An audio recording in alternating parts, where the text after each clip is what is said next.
Well, I pressed the button. I don't see that it did anything. Oh, there we go. So we're recording.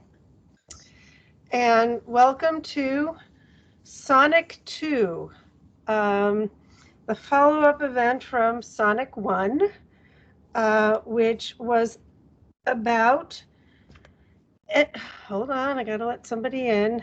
Um, we did this in August of 2019, where we were introduced to NYU's NSF-funded Sonic program, which I'm not going to really go into because that will be taken care of.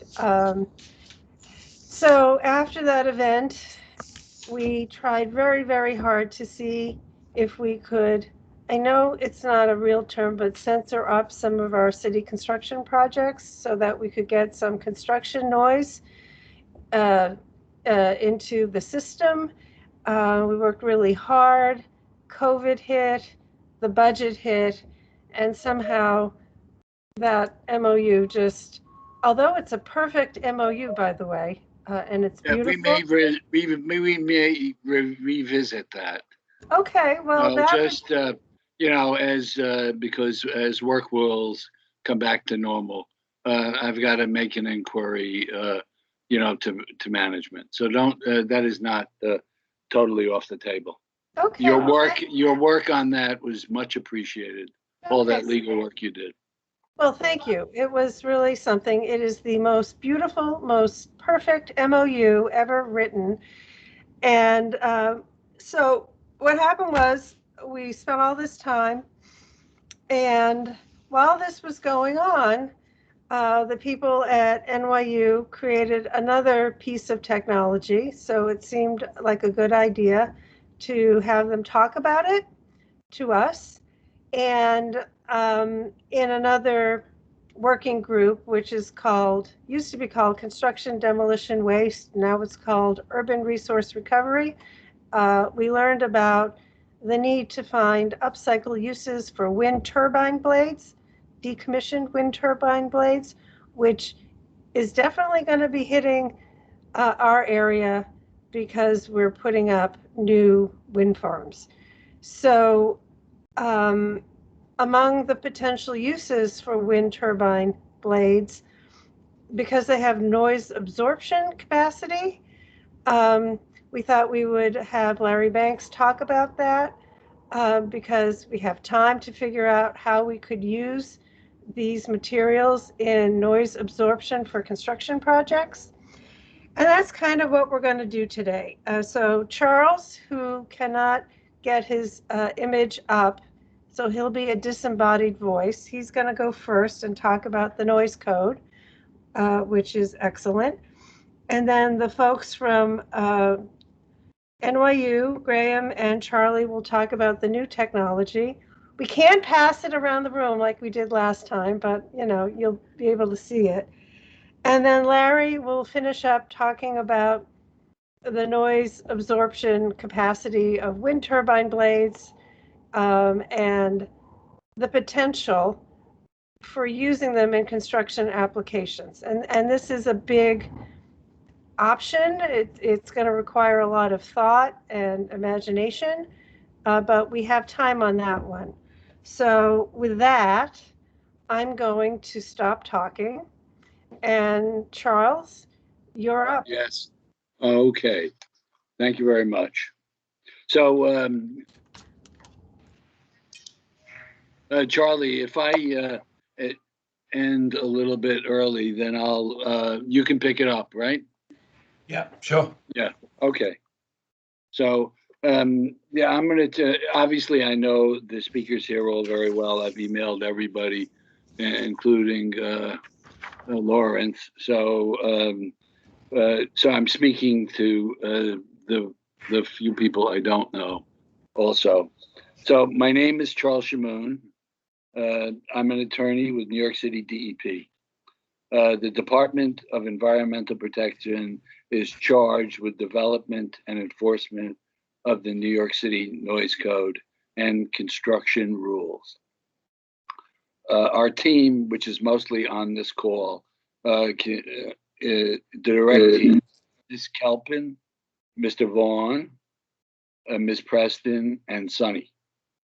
Importantly, I wanted to thank Terry Matthews of TNG for organizing this meeting, especially during these pandemic times.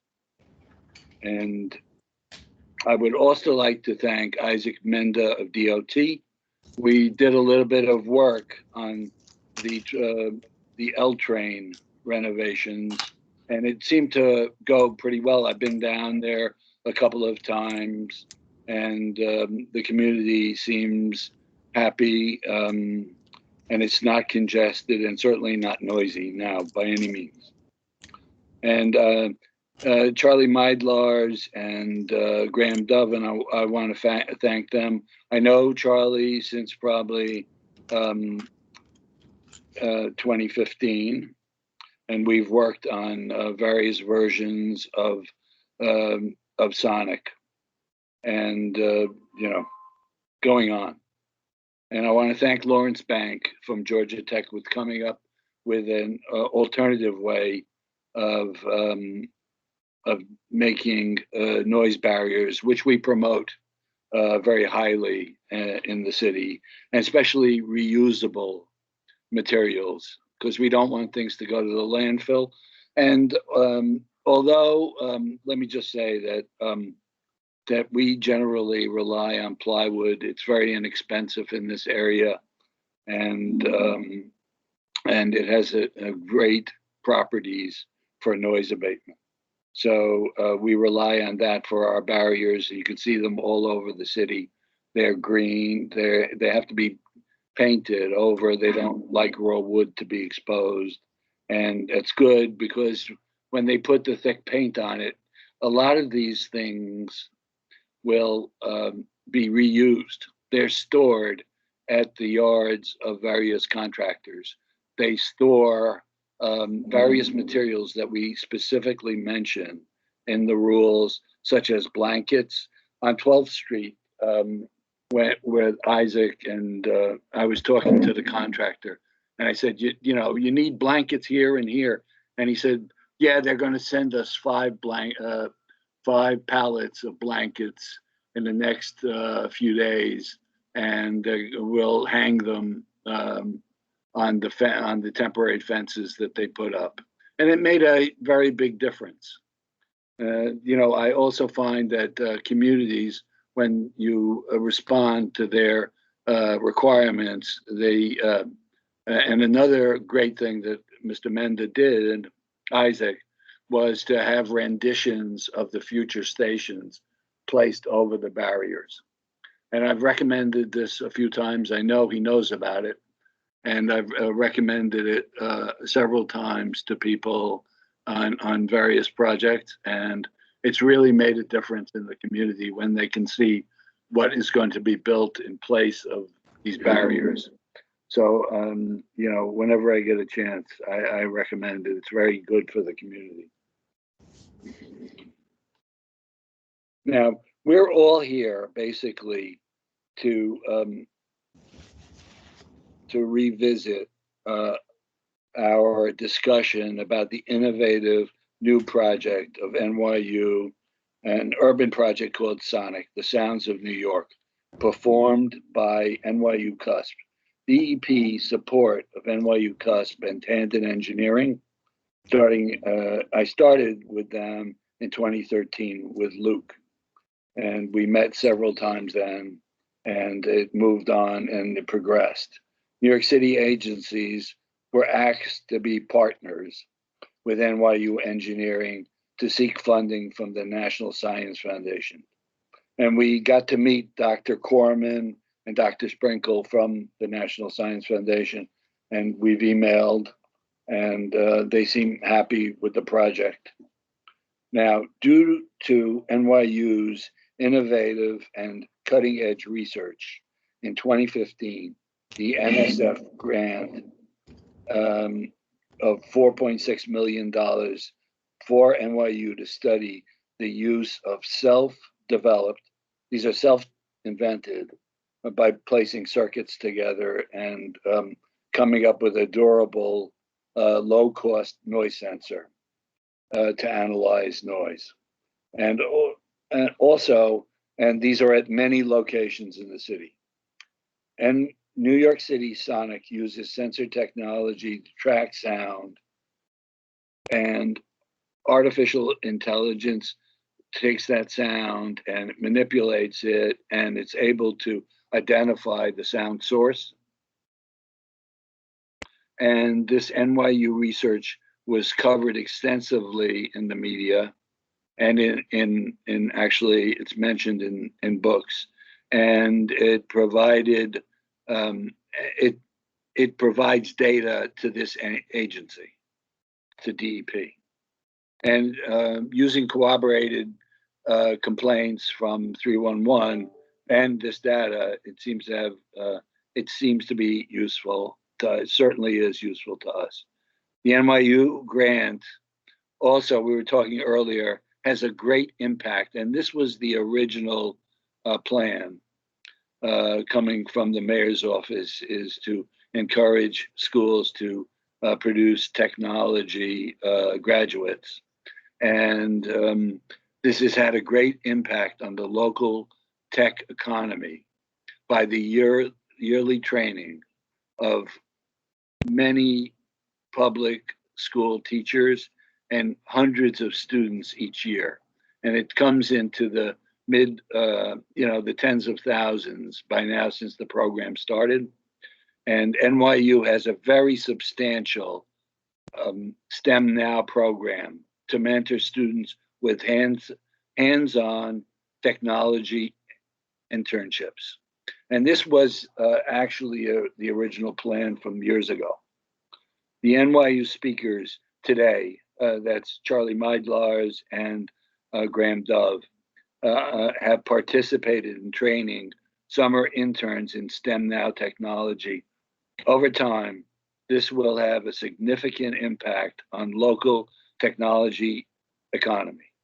Universities like this all over the city have made New York City a tech center. And DEP also has an extensive program, which is admirable, for K through 12 students. And I know some of the people who have been outside participants. I myself have taught teachers at Stuyvesant High School in the tech. Noise easily lends itself to the use of logarithms, the use of the manipulation of math, and the STC values. All these lend themselves very well to teaching STEM to children. And basically, I believe that the continued flow of data from NYU sensors, including these portable sensors that are going to be described to you, that can be easily mounted in hotspot locations without a great deal of installation delays, would be especially useful. And I'm looking forward to that data. And I think, I'm going to go through a section of the code that the code is, as I said, is very thorough with each device and gives many different ways to mitigate the noise on that device. And when I say code, I mean the construction rules.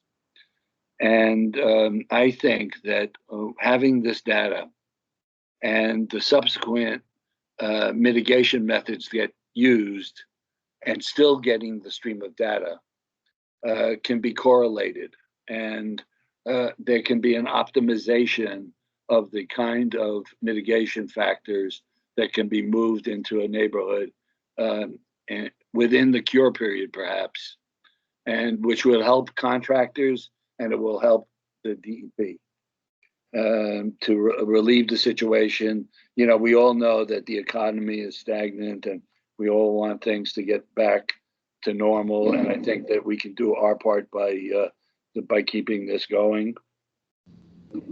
So briefly, I just want to talk just for a minute or two about the impact equipment. So we have that at the head of the list in the 2007, that is the construction rules. Impact, that's pile drivers, jackhammers, hole rams, blasting, etc. Vacuum excavators, moving and earth moving devices. We all know what those are. And, most of these are taken care of by the perimeter noise barriers. These noise barriers, as I said, are the plywood barriers that are 15 feet tall in most instances around construction projects. And these noise barriers are positioned between the construction equipment and receptors and must be used for all construction projects. These barriers may be semi-permanent, given the time and space requirements of the job site. They may be made of wood, plastic, plexiglass, precast concrete, steel panels, and where work space permits. And since we say or equivalent, and we give it an STC value, if it turns out that the vanes from the wind towers can meet that STC, it would fit into this definition very well. So we're always looking for good environmental ways and very good STC 30 methods of perimeter barriers around traditional construction sites. Now, we all know what STC is. That's the sound transmission class. So basically, it's the ability to block noise from passing out to residences, nearby construction, and offices too. I've gotten many complaints from office workers who I know about specific projects. And as we all know, New York City is the densest, Manhattan is the densest county in the United States. There's more people in this county than anywhere else in the US. And so basically, when you have noise and people in tall buildings, there's a ricochet echo effect where sound transmits and it sounds louder. I mean, I personally have heard on a Sunday a jackhammer 14 blocks away at an annoying level. Now we're lucky. Most of the loud, the pile driving, etc., is done in traditional work sites, which are within the landline.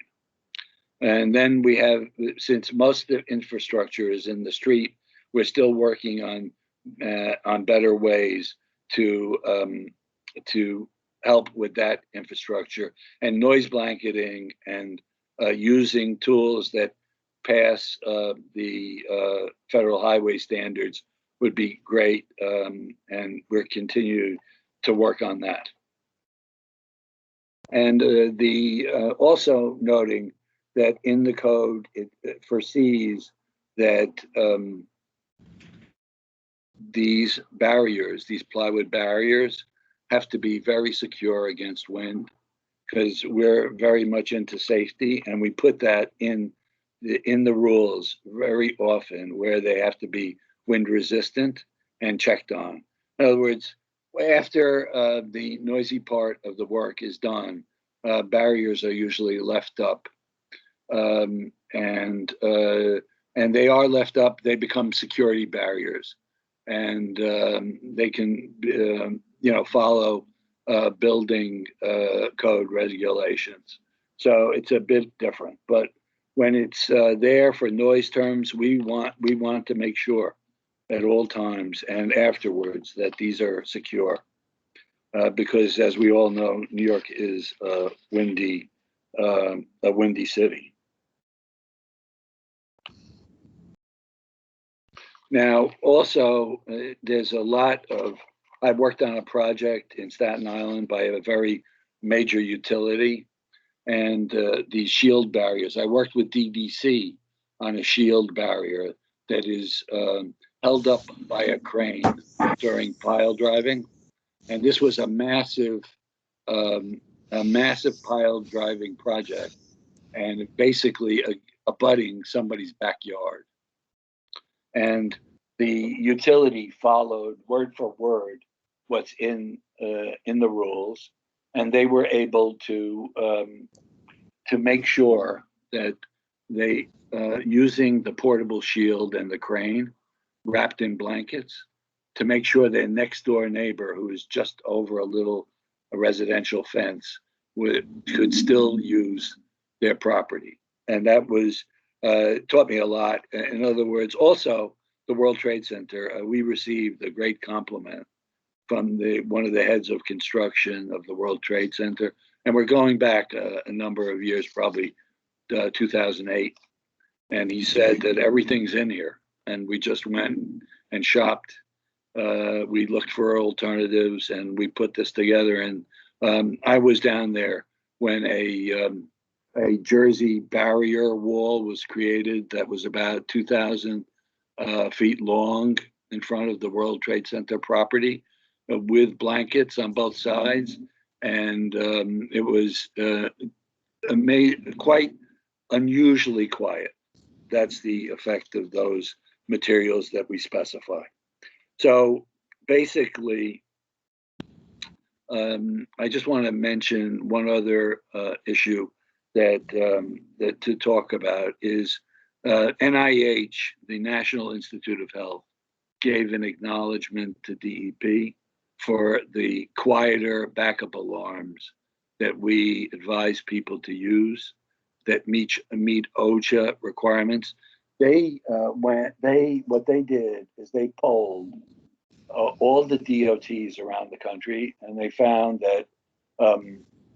that the one device that people complained about for highway building was that the backup beepers. For some reason, that shrill sound really grates people the wrong way. So we put in our rules in 2007 the 3 examples: manually adjusted backup cables, automatically adjustable, the smart alarms, and the British backup beeper. And I'm sure other people make it now. This is years ago. The white noise, the brigade model, and it emits a shushing sound, and that shushing sound definitely makes a difference rather than the shrill noise. And so basically, again, we have the federal standards also, and we're happy with that.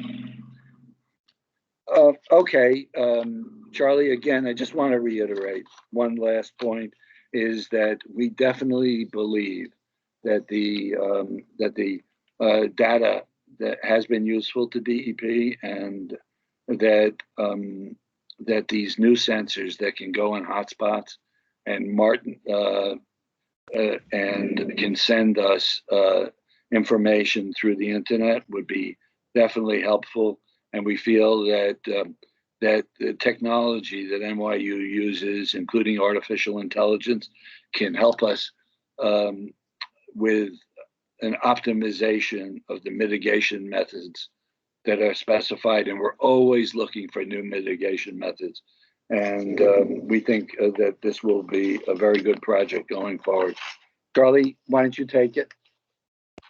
Thanks, Charles.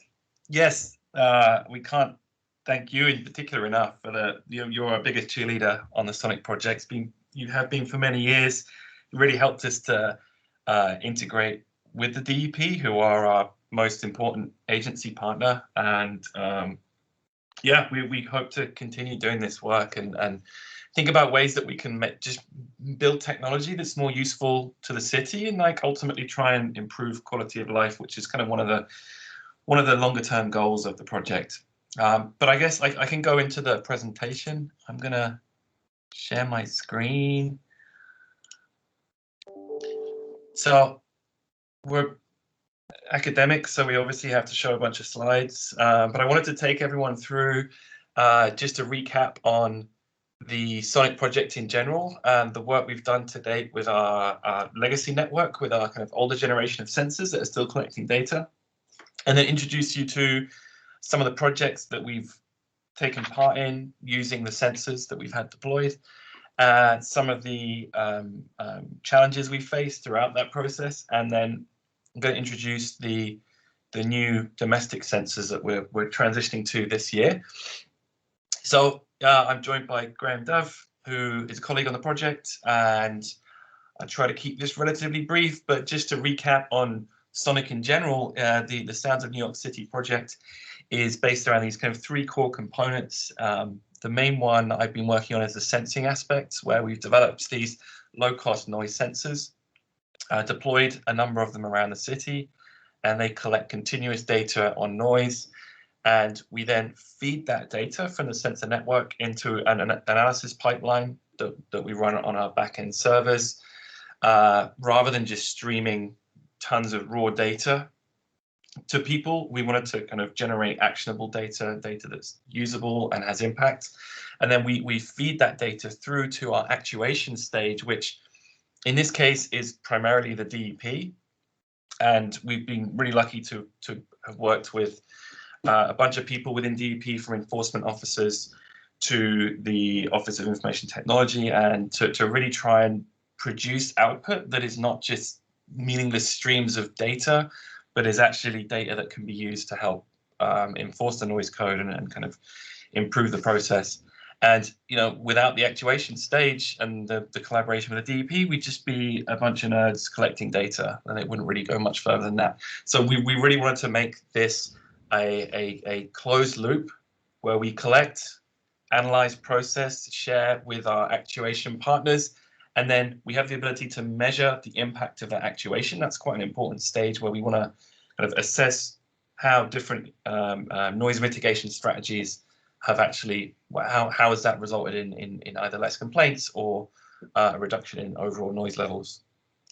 So when we came up with the original design of these noise sensors, we wanted to make sure that these things were accurate. We spent a lot of time in really weird anechoic chambers, playing back test signals to these devices to make sure that they were accurate and able to produce data to the level that was required by city agencies.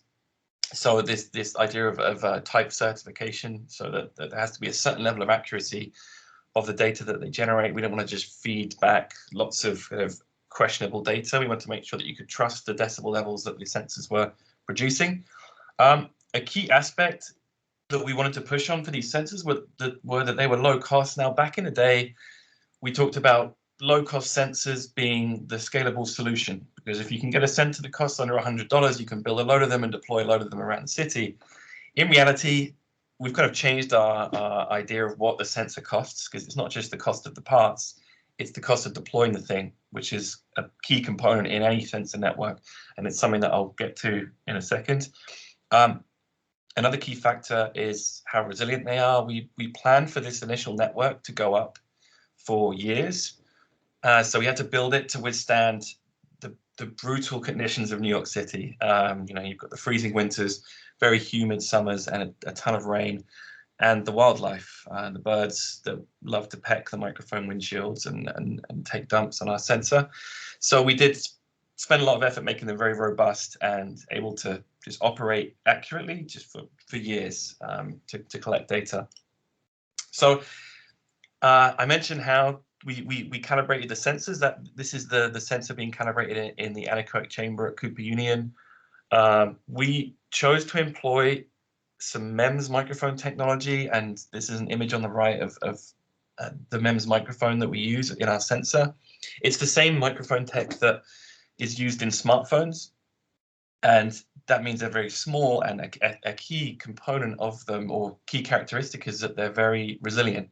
So if you think of what your smartphone goes through, and your smartphone's probably got about 4 microphones on it, this poor device goes from, I don't know, a table in the sun to your pocket on a cold day, out of the pocket. It goes through incredible shifts in temperature and humidity.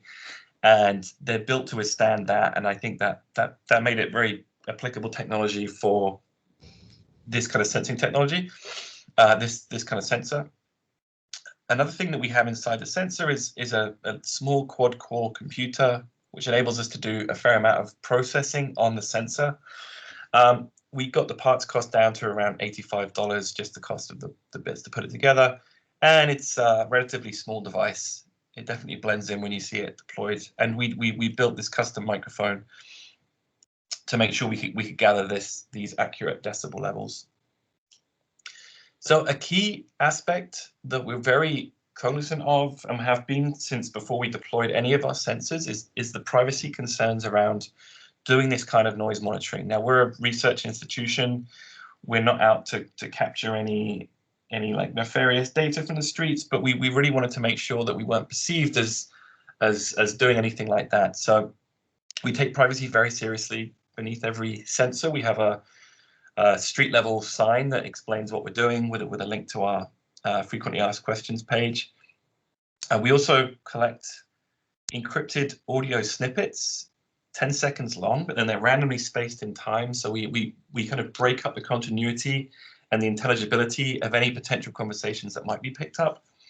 We also ran the data through an independent consultant who confirmed that the audio data is not able to contain intelligible speech. I had to go out and do this really, I guess it wasn't so embarrassing, but I had to shout beneath a sensor multiple readings of the same thing at different levels of shouting, and I really blended in to the city streets. No one paid attention to me shouting at a wall beneath a sensor, and we then took that data back, sent it to these consultants, and really you can understand the speech if you are shouting very loudly beneath a sensor.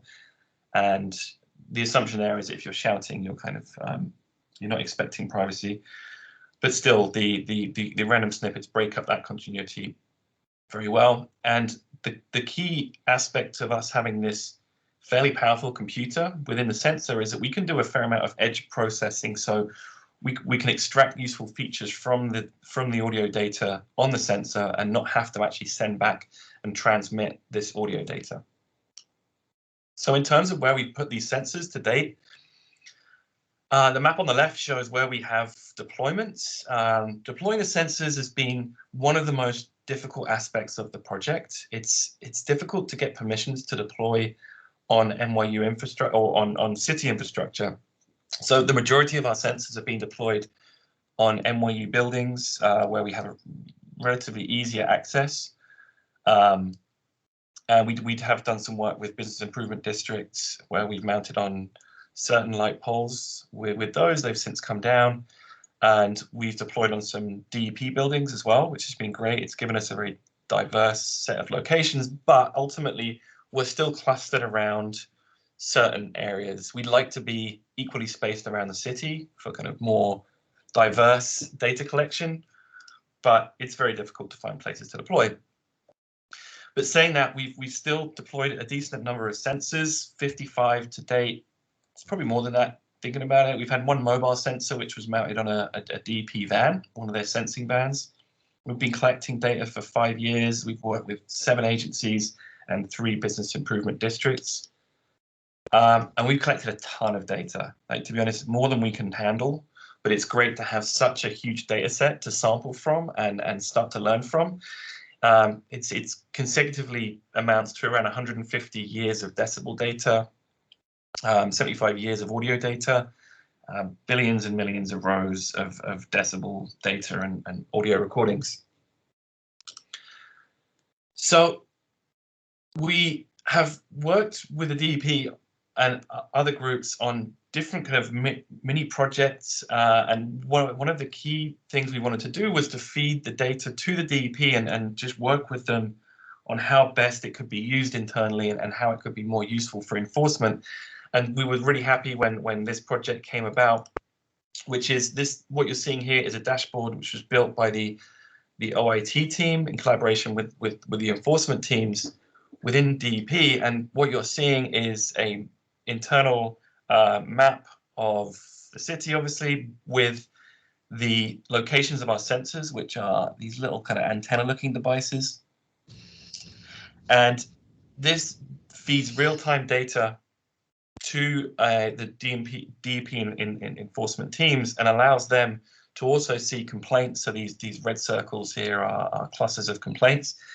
And this then allows you to detect a flurry of complaints. And then if there is a sensor nearby those complaints, you can then confirm those decibel levels, what time of day the high decibel levels are happening, and have a better picture of what's going on the ground at that location before you send out the enforcement teams. Now, this was fantastic when this was produced. There was one drawback to this system, is that you were kind of relying on the fact that there was a sensor nearby a cluster of complaints.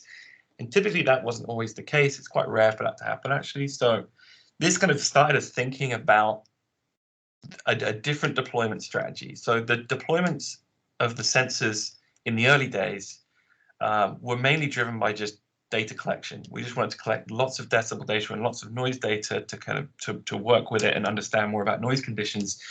But it didn't really suit the model of enforcement, which is you only enforce where there is a problem.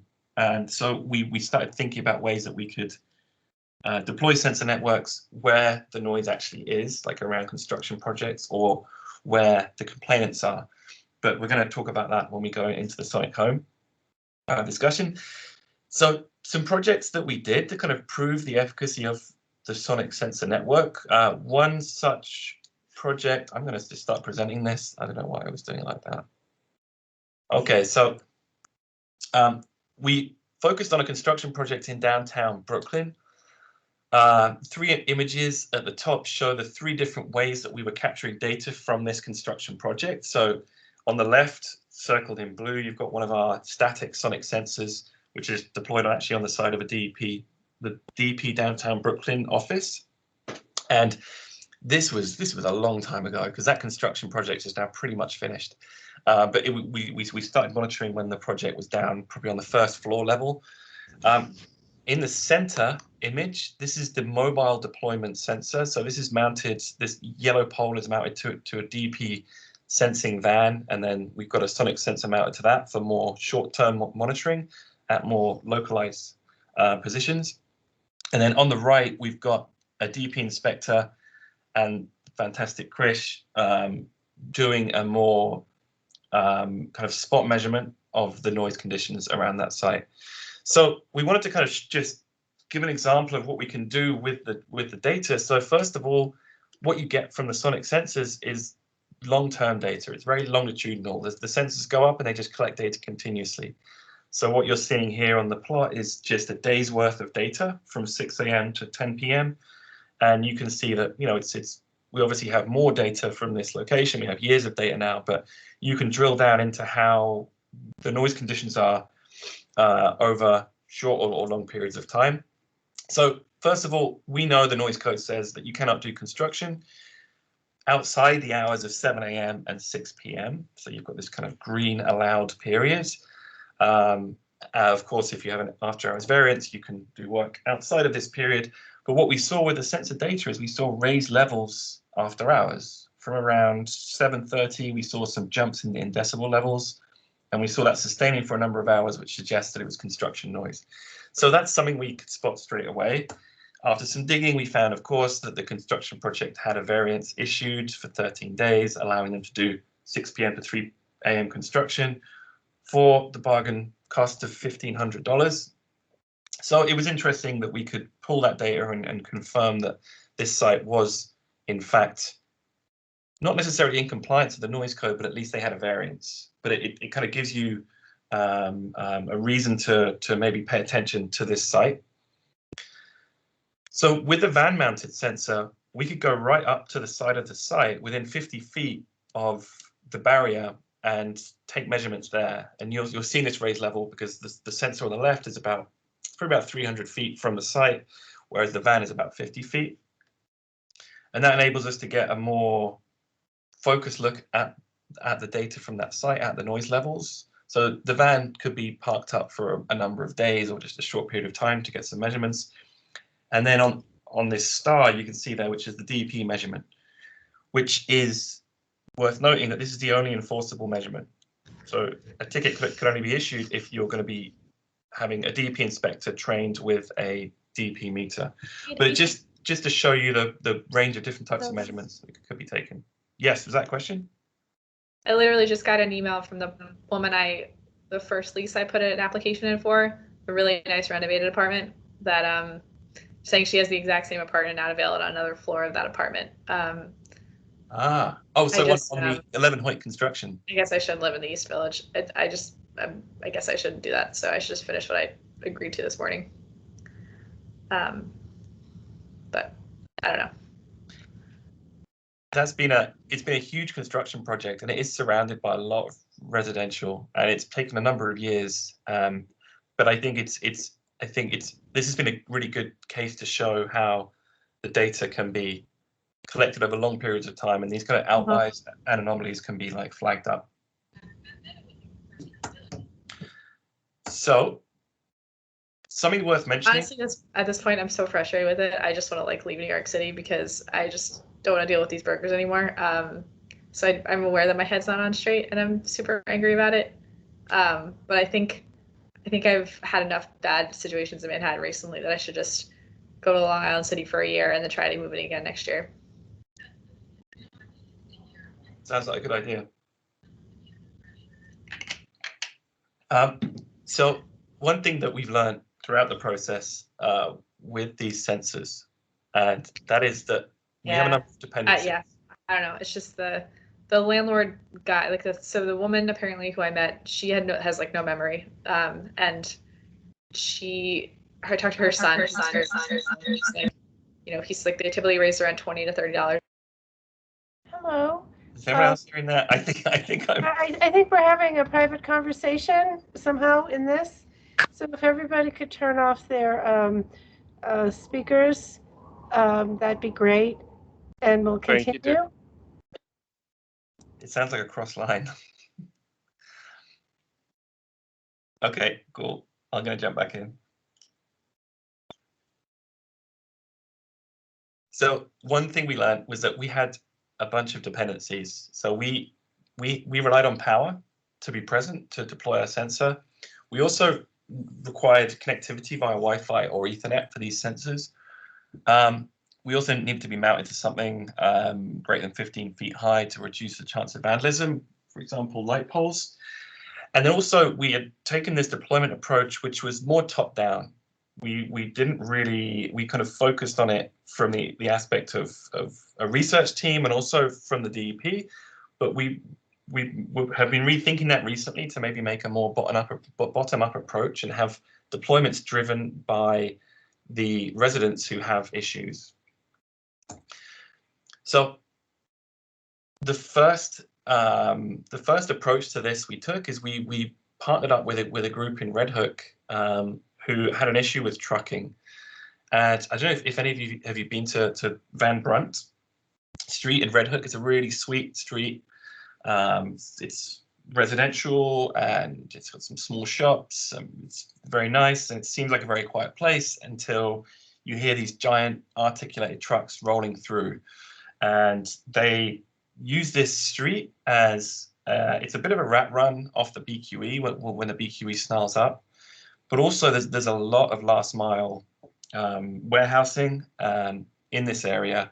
Huge FedEx facility going up. I think there might even be an Amazon facility down there. But it's really, this street has been abused by this trucking and the residents are really not happy. It's really very jarring to have these giant trucks rolling up and down. They make huge bangs. The road itself is getting mashed up with larger potholes.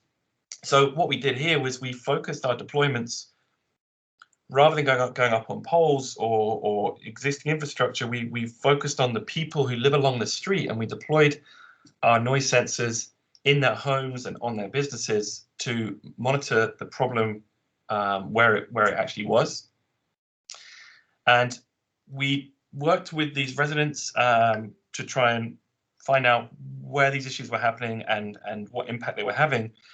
And we also captured some video from inside one of our participants' buildings, and we were able to cross-correlate the truck passing with these really excessive noise levels. I'm going to try and play a video. Hopefully it comes through.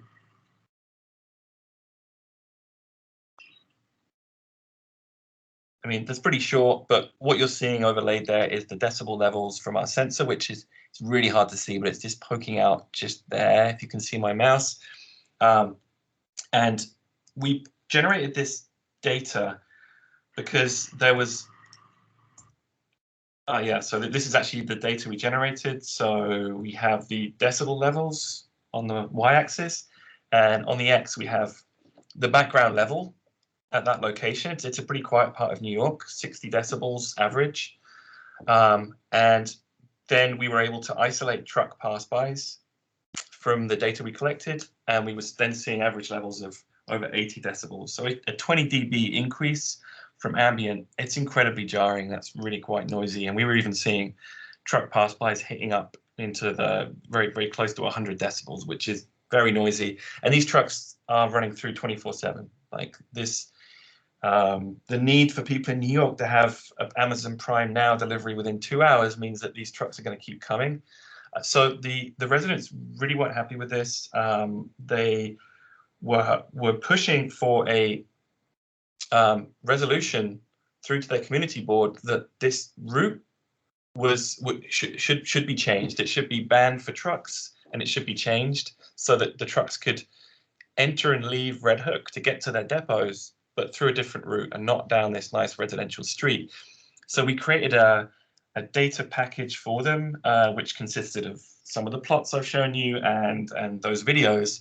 And Alex Washburn, who's down here in the center screen, this was the actual community board meeting where the resolution was presented, presented all this data that we collected from our sensor network, and it appealed to the board, and they passed this resolution. So it was a big win for us, and we were really happy to see Sonic data from our sensors be used to help enact change on the environment and hopefully improve the quality of lives of these people who live down Van Brunt Street. So that brings us to this kind of shift towards more bottom-up approach to sensing. This is what we're temporarily calling Sonic Home. Sounds a bit like Google Home, so kind of trying to decide on its name, but for now let's call it Sonic Home. And these are the domestically deployed urban noise sensors. And we've partnered with a design firm to design these things, and these are meant to be deployed on complainants windows. So the purpose here is to put the sensor where the problem is. Like we could have a sensor mounted in Midtown or I don't know, somewhere in the city, collecting data for years, but it may not actually capture an event that generates complaints or that actually annoys anyone. But through this Sonic Home approach, we want to develop a deployment strategy where the sensor just goes to where the problem is. And the problem in a lot of cases is where people live, and that's where the noise has the most impact.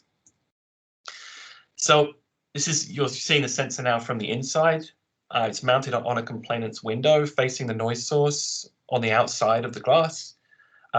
We're still working on this, but we've discussed with the DEP. We meet regularly with a team there, and we imagine that these deployments would be carried out by the DEP to make sure everything was done right, the mounting was done properly. And we think that these sensors could go out for around 2 weeks so that we can effectively capture the noise source, whether it's construction or private carting or trucking. And we then could feed noise event data to the DEP, and we're building pipelines to pre-process the data and feed it to the DEP in a way that is most useful.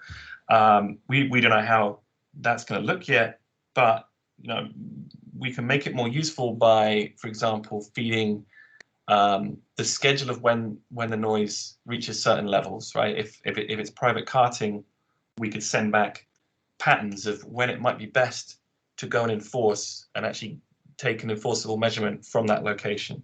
So if the private carting is coming through at 3 a.m. regularly throughout the week, that could be useful data that we could feed through to DEP. And also we have the ability to feed through the raw decibel levels as well to try and bring about this data-driven enforcement. We spent a bunch of time developing the actual hardware itself. to make sure that it was cool enough, because it's doing a fair bit of processing. That big back plate is just a big heat sink to draw heat off the processor. The cabling, and that cost a fair bit because it's got to survive really sharp and brutal New York windows closing on it, because we can't have this system keeping people's windows open because we do plug into power from the inside. So the cabling itself is silicon and it is able to handle being crushed by these windows. We got a design team to work on this with us, which has been great, a really good experience, and I think makes the sense. I mean, obviously makes the sense look better. Our first design was designed by me, and it looks terrible.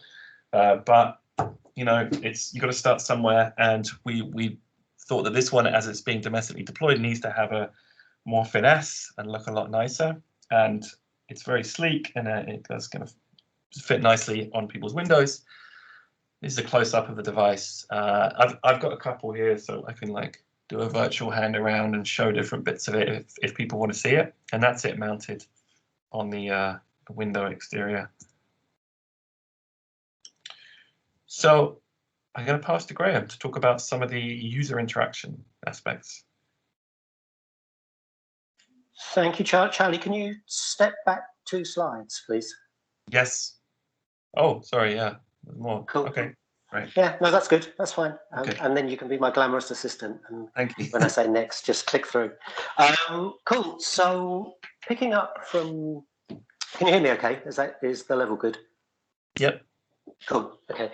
So just picking up from where kind of Charlie was explaining that one of the moves we've made is from a citywide top-down remote mounted sensor to more of a responsive bottom-up deploying with people where they are having issues.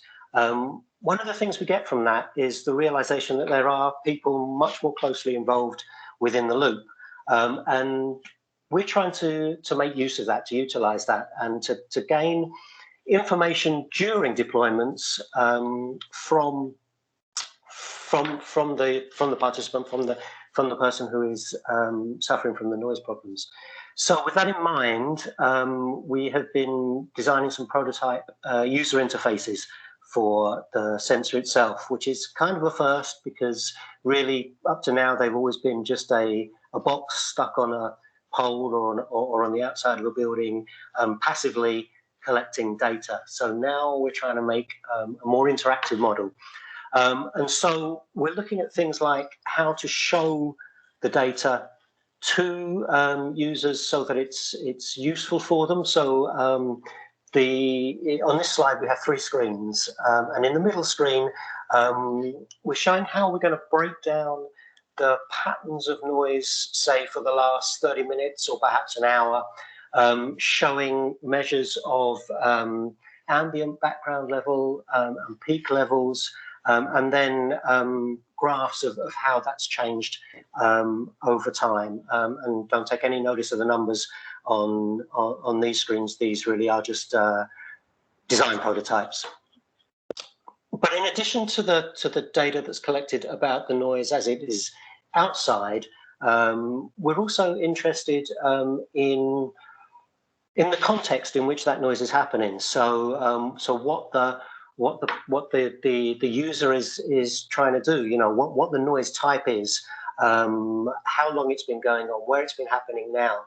And we do this for 2 reasons. We do this because it helps us build up a much better picture of what is causing the complaint, because the complaint isn't only about the noise, it's also about the context of noise. But secondly, it begins to allow us to improve our machine learning. And so up until now, we had a kind of relatively limited vocabulary of things that the artificial intelligence, the machine learning can look for. So these are kind of classic engines, jackhammers, things that you would see around construction. But to expand that and to get a more context-aware variation of this, we're looking to find out what it is that the that the sensor is actually listening to at that point in time. So maybe move on to the next slide, Charlie. And then in addition to that, to allow the user to have more kind of understanding of what the problem is, we're also utilizing NYC open data to begin to look at how we can show where construction is happening, where 311 complaints are happening. Really, this is kind of proof of concept. We know that the open data is somewhat out of date. It's typically 24 to 48 hours old by the time it's there. So what we're doing is seeing how this might, in some future instantiation, be useful. Because one of the things when we've spoken to people who are having noise problems is that they often kind of say, well, we feel alone. We feel like it's not recognized. We don't know how many other people have made complaints. We don't know whether this is legitimate construction. We don't necessarily that when we go outside and talk to a contractor that they're telling us 100% of the truth about what it is they're allowed to do and what they're not allowed to do. So the aim here is to make for more informed reports, so that the user also has some idea of the context. So there's some idea of the context that if it's construction work, that construction work is going on, or for example, if it was a bar, perhaps how many times that bar had been complained about over the last kind of few months. Yeah, next slide then, please, Charlie. And then kind of a final example of what we're doing with the interactive interface for the sensor is we're building in what we really call human in the loop interactive machine learning training for machine learning, and in kind of less jargonistic, more easily understood terms, what we're talking about is pulling out these. So previously, Charlie was talking about we record randomly spaced 10-second clips of audio. Now, with these sensors, we're going to augment that with collection of audio based on SPL levels. So we will up the recording when it's noisy, basically. And what we will then be able to do is play back these clips of the noise to the end user, to the person who's making the noise report. Firstly, to get them to confirm that the example of the noise is the same noise that they're complaining about. So, for example, what could happen is that a loud event could be triggered by a siren, but the siren may not be the noise they're complaining about. Whereas if it's a jackhammer, just from volume alone, you may not be able to tell which sample is the correct sample to use to train machine learning to automatically identify the sound at future dates, and to go back through some of the prior data that's been collected in order to see how often and at what periods of time this noise is happening. And the final screen on here is shows that what will actually also enable people to do is to go back through a kind of 2-week, if it's a 2-week deployment, a 2-week history of their deployment, picking out those reports, updating the audio clips, being able to create a temporal picture of how the noise has been affecting them through this deployment, and that, as I'm going to move on and talk about some of the prototype deployments we're going to be doing with community folks, and the point of this is to build up a picture for advocacy. So if you think back to the example Charlie spoke about, in Red Hook, we had a temporal pattern of data that was presented to the community board, so that the community board can go and advocate for a change in trucking routes. Now, being able to collate and bring together reports that different community members have made, hopefully will allow us to do this in a more sophisticated manner, really. I think so that we can help people bring up longitudinal patterns of how the noise is impacting their lives. Yeah, I think that's enough for there. So next slide, please, Charlie. So I'm going to talk about 3 different communities that we'll be doing some prototype deployments with. Now, this is for testing how the system works, really. So our primary model eventually is working with and through the DEP. But prior to that, we want to do some testing with some of the communities that we've built up relationships over the last few years with. And often these are communities that are looking for data, as I said, for advocacy, because the problems have been going on for a long time. And in particular, this is a group of folks who live in Hell's Kitchen around 34th Street, in both Chinatowns, particularly in Manhattan, but also in Sunset Park, and then finally up in Washington Heights and Inwood. So next slide, please. And I'm going to start talking about the folks in, I guess, Hell's Kitchen South, really, you call it. And this has been the site of basically the biggest construction projects in the country for most of the last decade, I guess, really. From Hudson Yards development, the massive, great big towers and the mall that's got up there. Manhattan West, which is on West 33rd Street, right behind them. That was going on before then. Then opposite Manhattan West, or just behind Manhattan West, is the new train hall, the Moynihan Train Hall in what was the Farley Post Office. And then kind of to top it all off now, the High Line is being extended to join up with that train hall in a new massive, great big project that's been going on, you know, and there's a very active residents group there. I mean, this has ended up, we got involved because this ended up being a mayor's office task force that was bringing everybody together to kind of try and solve the problems here. And next slide, please, Charlie, because this kind of explains one of the limitations of the old Sonyc model. So we tried, I guess now, 18 months, 2 years maybe even, we tried for putting sensors on poles or in anywhere down here. And I think Terry's probably smiling because this was one of the focuses of the MOU, one of the main reasons we were trying to get this going.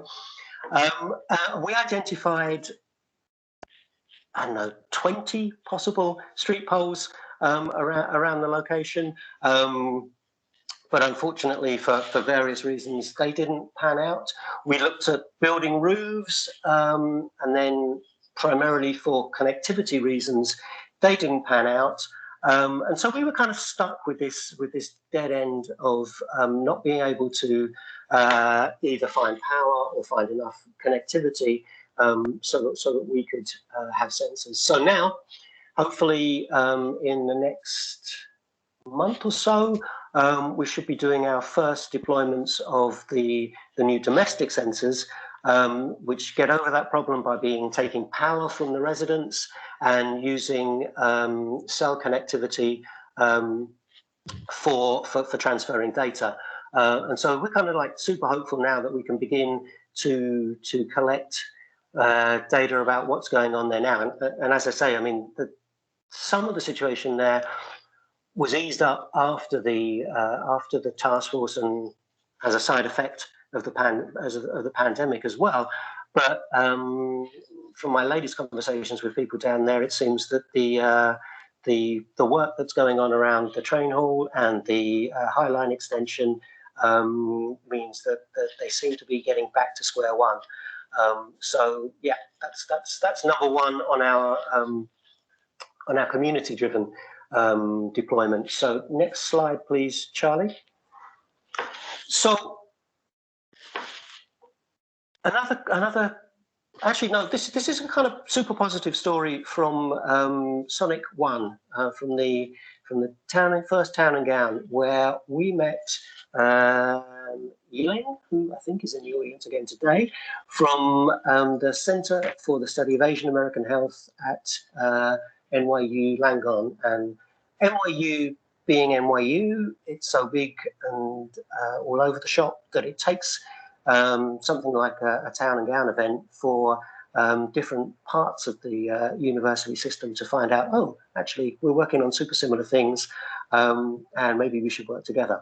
So thanks again, Terry. So following that, we've now been building a relationship ever since that first meeting. And this is focused on issues that are impacting the Chinese American communities in particular. And it started off around the Manhattan jail, which I'll talk about in just one second. But it also includes things like traffic from the Manhattan Bridge and from the BQE. And really, it just shows how traditionally kind of working class New York City neighborhoods really hit the brunt of noise. So move on to the next slide, please, Charlie.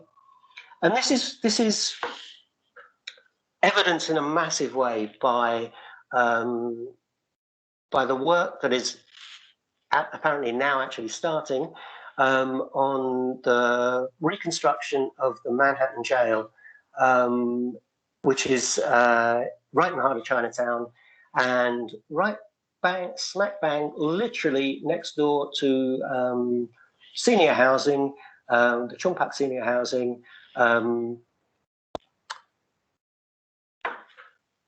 which, as we understand it, although they were told when the first jail was built there, they had all kinds of guarantees about this kind of stuff will never happen again. We've built this jail to withstand bombs. It'll withstand anything. It's never coming down. Till apparently now it is coming down. And one of the problems is it withstands bombs. So bringing that jail down is going to be super noisy before the construction to put it back up starts. So we have, in fact, actually move on to the next slide, Charlie, because, yeah, so we've been, unfortunately, this isn't interactive, but we've been collecting data from the roofs at Chungpak for the last year. We did this. We put those sensors up in the month, about 3 weeks before shutdown. So with the idea of building up a picture of what the background noise levels around Chungpak were before the work started on the jail. I guess we've done that, but more than anything, what we've done there is picked up a fantastic picture of what the noise in Chinatown has been like and how it's changed through the most bizarre year that we've just had. So if you're interested, you can visit soundsofchinatown.com, and that has a year's worth of our data from Chungpak, as well as a bunch of other things. But really, kind of what it shows more than anything else was how quiet April last year was and how noisy everything is becoming again. And so we kind of want to we now need to kind of revisit and revamp data collection for the communities down there. So next slide, please, Charlie. And then, oh yeah, come on, hit play. Let's hit this video. It's not really loud enough.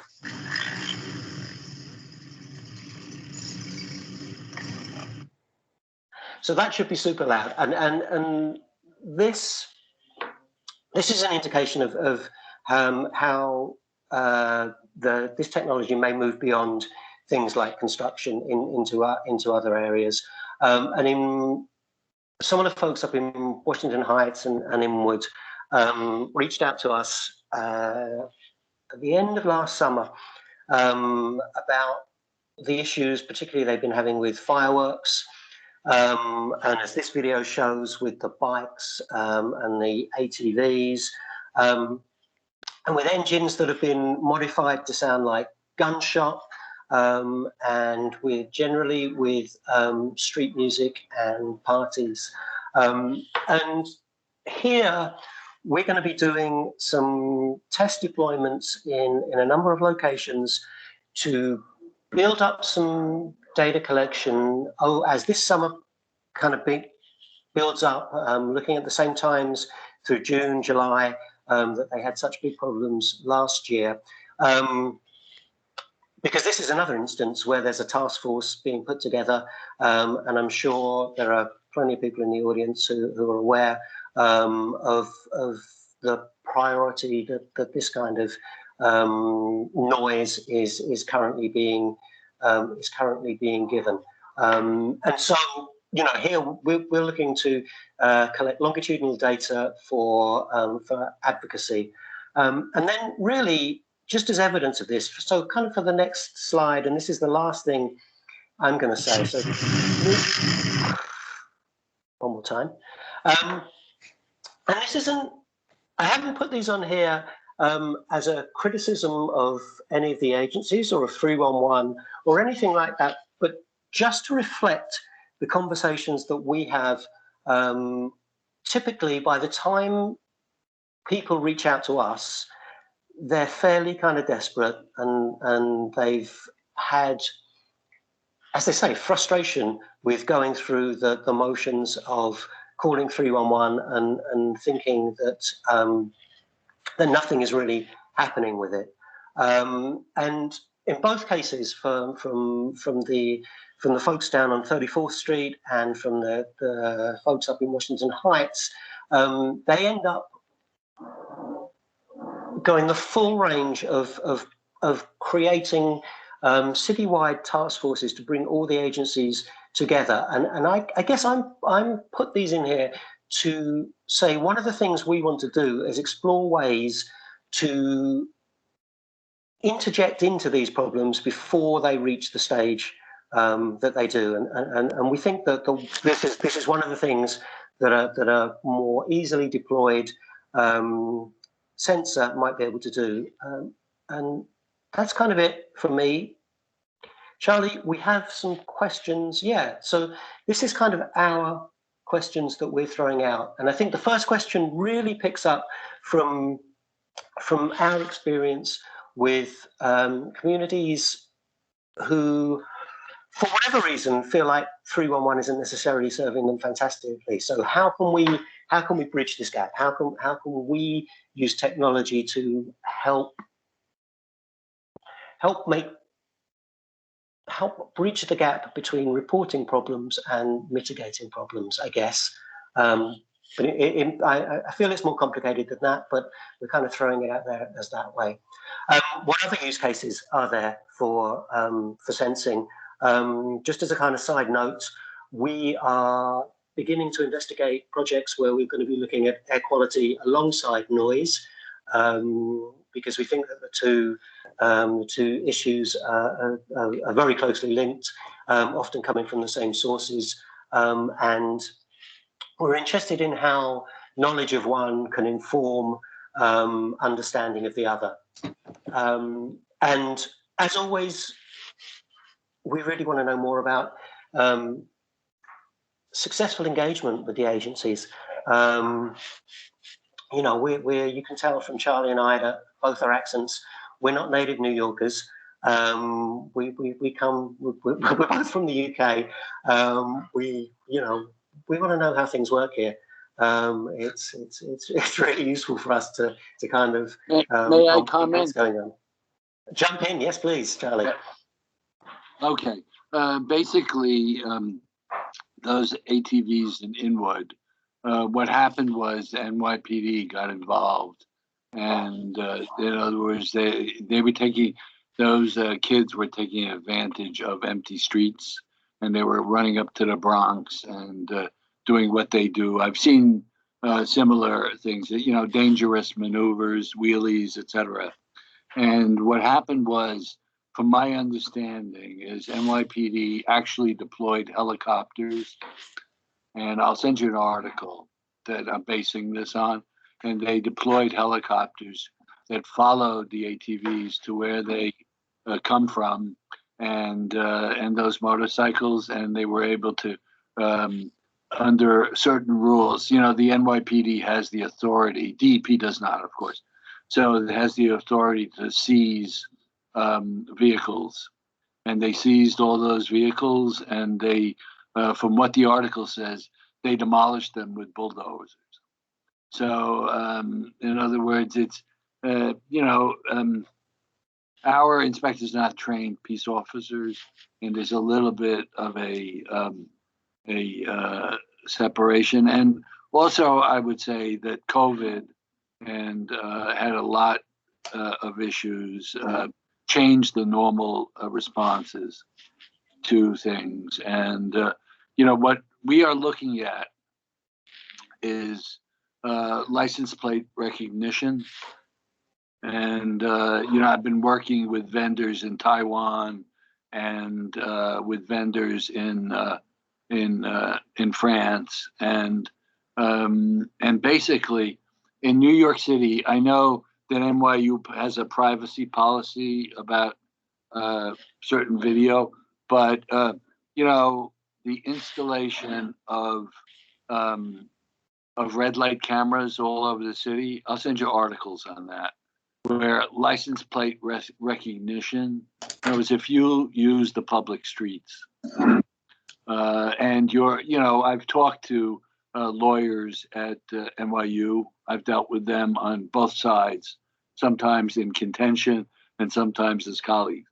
So basically, I think you can verify with them. I'm going to send you those articles. So that had probably had special. First of all, there is no expectation of privacy for street cameras. Now, taping a conversation, again, is it's specifically mentioned in the Constitution, and that kind of free speech, et cetera, and privacy. So there's no expectation of privacy in video representations, and there's certainly, probably due to statutory reasons, there's no license plate recognition is certainly allowed. I think there are scores of red light cameras, especially around schools, and they all do they have developed through NYPD license plate recognition, and for anyone that runs a light. And I'll send you the articles that I found. So we're looking at because I've seen very loud vehicles, and that has been a problem, especially during during COVID, because they would gather in parking lots in Long Island City, and this was their partying, the new way to party in COVID, and so basically that was the issue. Can you guys hear me? You can hear me? Yeah. Yes. Okay. So then what I'll do is I will send those articles to you, and you can verify it with NYU Legal, that license plate recognition, and that would be a very big plus, and probably because I know this generated a lot of interest in the state, from the state, and they were planning on passing a law in Brooklyn where a lot of the these loud vehicles gather, and it was if there was a technical system that worked, and the tickets are not that expensive. They're like $50, $75. They're not, from what I understand, not outlandish, like not confiscatory. So I think that there would be the best kind of enforcement, I've always said, is deterrence. And if people knew that there was even one camera with license plate recognition, and there are many, many more speeding cameras with license plate recognition out there now. So, and that's part of the Vision Zero, where if you are hit by a slow-moving vehicle, And there's a very strong correlation between, in those kind of vehicles with altered mufflers, between speed and noise. In other words, you have to be on an acceleration mode to get the maximum amount of noise, and revving mode. In other words, high revs in the engine, very, very high revving, to produce outlandish noise, and that is done generally in a purposeful way in vehicles. So this might be something that we can work on. But I want you to check with NYU Legal and see, because license plate recognition is a very good technology.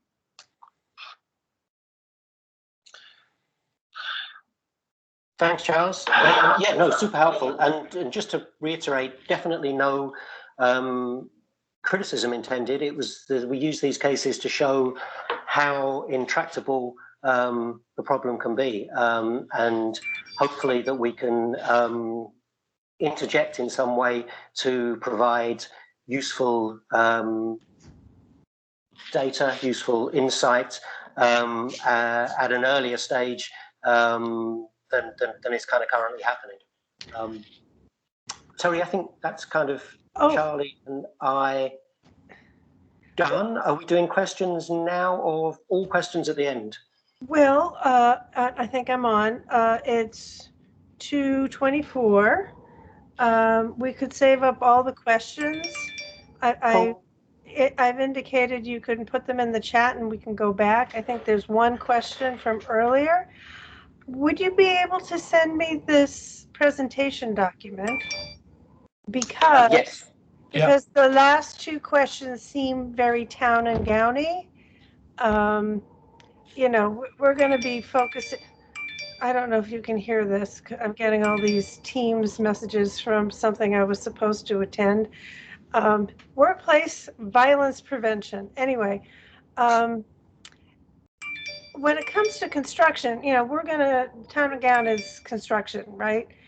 The envision process that, and lead to some extent, but more envision, has innovation technology credits for, and that was the reason some of the agencies 2 years ago were interested in using this.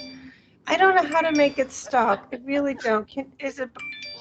Everybody's saying thank you, this was great, and it won't go away. Anyway, so I'm thinking that you know, the last two questions on the last slide are definitely things that we can focus on. I mean, the jail project in Manhattan is ours, and I know that there is interest in how to keep the noise down. I mean, we have to comply with, my agency has to comply with the noise code like everybody else. So if you send me that, I will get on it, meaning I'll try to figure out how we leverage town and gown to get at those two last questions.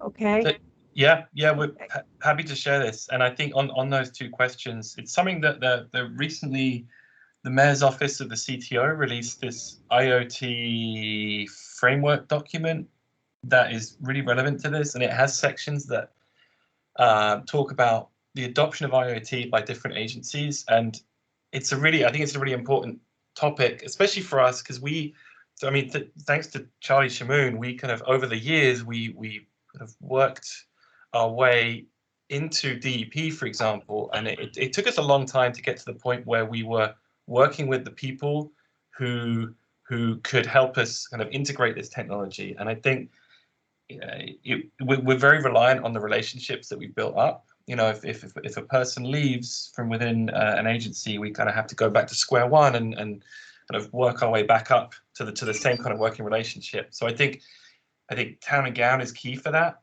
but also some kind of citywide policy or approach to how maybe academic researchers or even from the private sector, how we best work with agencies who can help get this technology into the city and get it kind of producing results sooner. And that CTO document you're talking about, just send me a link to that. Yes, I will. Yeah. Because I got a call a couple of weeks ago with people who are involved in that. I forget what office they.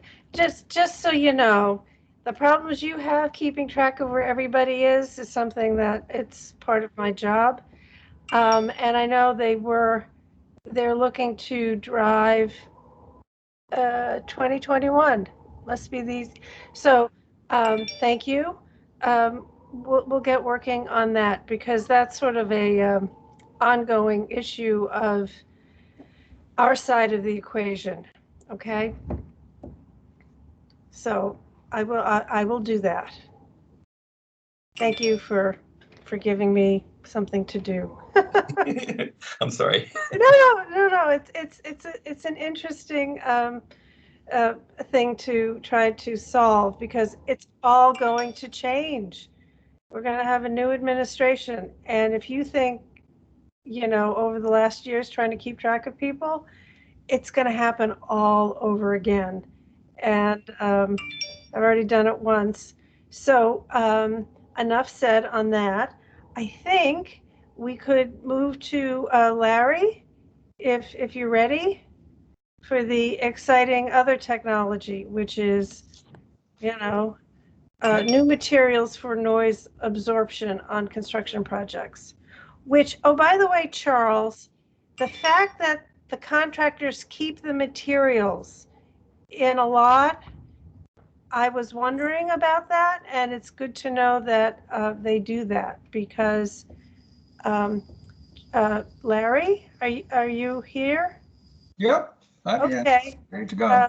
That's an important thing for you to know, Larry. Okay. Okay. No, So that's true, Larry.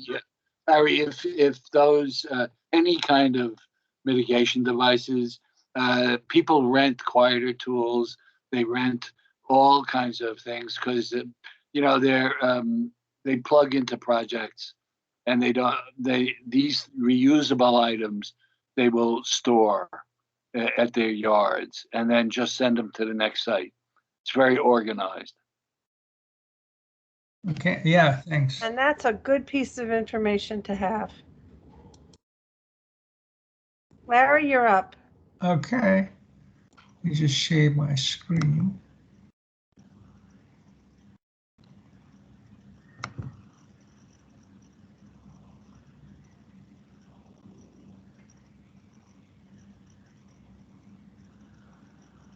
How's that? It's beautiful. Good, we see it. Okay, great. Thanks, Terry. Thanks, Charles. I don't know, as Terry introduced, the topic is upcycling of wind turbine blades for noise mitigation, and I hope I can live up to your expectations with respect to the noise and especially the construction noise. But let's see where this goes. I represent now a large team of investigators, Georgia Tech, CCNY, City University of New York, University College Cork, and Queen's University Belfast. That's also funded under an NSF initiative called the Tripartite Research Program.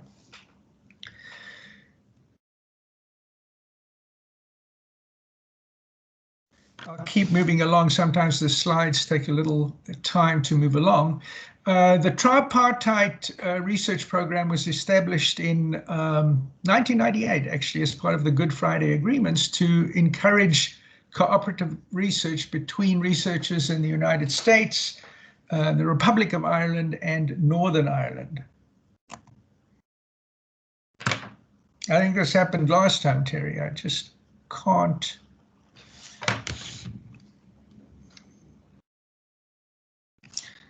Get my computer to go. You know what I'm going to do? I'm going to request control. Okay. See if that helps. Okay. Do I get to move it? Well, that doesn't seem to do anything. Okay, well, I've got control. You can see my thing. But I can't seem to advance it. Yeah, okay. Well, now you have control. Oh. There we go. Oh, I Okay. did it. It's Did my you do it or mouse. did I do it? Okay, I'm doing it now. So Okay. I'll just leave my control on, but I won't do anything. now I'll move my little face somewhere else, but that's okay. Okay. Thanks a lot. It just takes a while for the computer memory to bring this in. So I was talking about the research project. The project is called ReWind and has been in operation now for about 4 years and is going to be continuing under additional funding from the National Science Foundation and hopefully other agencies. Yeah, Terry invited us here to present because we had an event about, what was it, about a month ago, talking about this problem that potentially can exist with recycled turbine blades now that New York City and the New York State region is going to be heavily invested in wind energy. So let me talk about wind energy in general, then I'll talk about how our project is looking at repurposing these wind turbine blades for other uses. And one of those uses that we possibly envision is the use of those blades is in noise barriers or noise mitigation of some type. We'll present the information, or I'll present the information, and hopefully you can all think of other ideas. Very quickly, the objective of the ReWind research project is to compare sustainable end-of-life repurposing strategies for composite material wind turbine blades using architecture, engineering, construction, geographic information science, and environmental, economic, and social life cycle assessments. A whole bunch of acronyms: EOL, AEC, GIS, and LCA. Maybe you can put that into a crossword puzzle. Here's a nice graphic of a wind farm life cycle. A wind farm is built, it operates typically for, and this is not clear and depends on where the location is, let's say between 15 and 35 years. At some point, a decision might be made to repower that wind farm, which is to increase its capacity by increasing the size of the turbines and potentially the blades, or there might be a possibility to extend the life of the turbine in other ways. If the turbine or the wind farm cannot be extended or repowered, the decision becomes to decommission that farm. In fact, it's also called decommissioning if you move to a repowering stage. And then you have the problem of these non-biodegradable fiber composite material blades weighing from 20 to 50 tons each that need to be disposed of, is the nice way of putting it.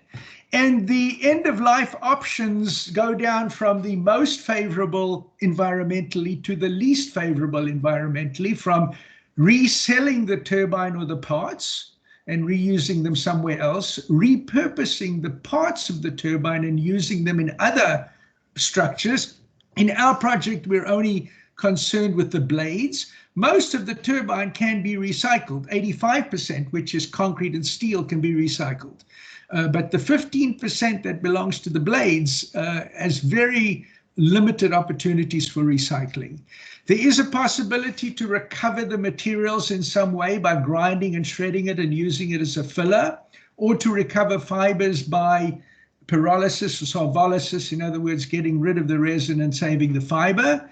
There's a technology being used in Europe which is called cement kiln, which puts the fiber composite material into that contain glass fiber into cement kilns, and therefore use the silica and other materials in the glass fiber as raw materials for cement. There is the notion of waste to energy, which is generally not known as recycling, because when you burn the polymer in the blade, you can generate energy in a waste to energy plant. Finally, you get down to the bad ones in red, which is incinerate and landfill. The majority of wind blades now in the world go to landfills. And this has recently become a significant issue in the renewable energy world, largely due to some publicity related to landfill use of wind blades. I'm not saying it's not good, bad publicity in a sense, but that's where we are. In some countries in Europe, landfilling has been banned of these blades, and now there's a move towards looking at some of these other technologies. Let's just talk about the wind power industry in general. We rate the turbines in megawatts of power, each turbine, and 1 megawatt generally translates to 10 to 12 tons of FRP. So a turbine typically has 3 blades. So a 1 megawatt turbine typically has blades of about 4 tons each. That's 4 metric tons. A ton is 2,200 pounds. So that's 8,800 pounds per blade. And that's a small one, 1 megabyte, as you'll see coming along. This translates to about 16.8 megatons a year, and a total of about 40 megatons by 2050, if we consider a moderate prediction of where we think wind power is going to. And this is from a year ago. Now we're talking about, if you look on the right of the screen here, now we're talking about 6,000 gigawatts, so 6 million megawatts. And you'll see what that means in terms of what we have in New York State. Here's New York State. Currently in New York State, we have just under 2 gigawatts. Remember, we were talking about 6,000 gigawatts to be installed by 2050. New York State has 1,125 turbines, which is 3,375 blades. There's 3 blades per turbine. These are all 3-bladed turbines. And therefore, that translates to 21,000 tons of non-biodegradable fiber-reinforced polymer composite material that needs to be disposed of. Most of the wind farms, or as you can see in those 3 circles, are up near the windy parts of the state, near Buffalo, up near the Canadian border, and also near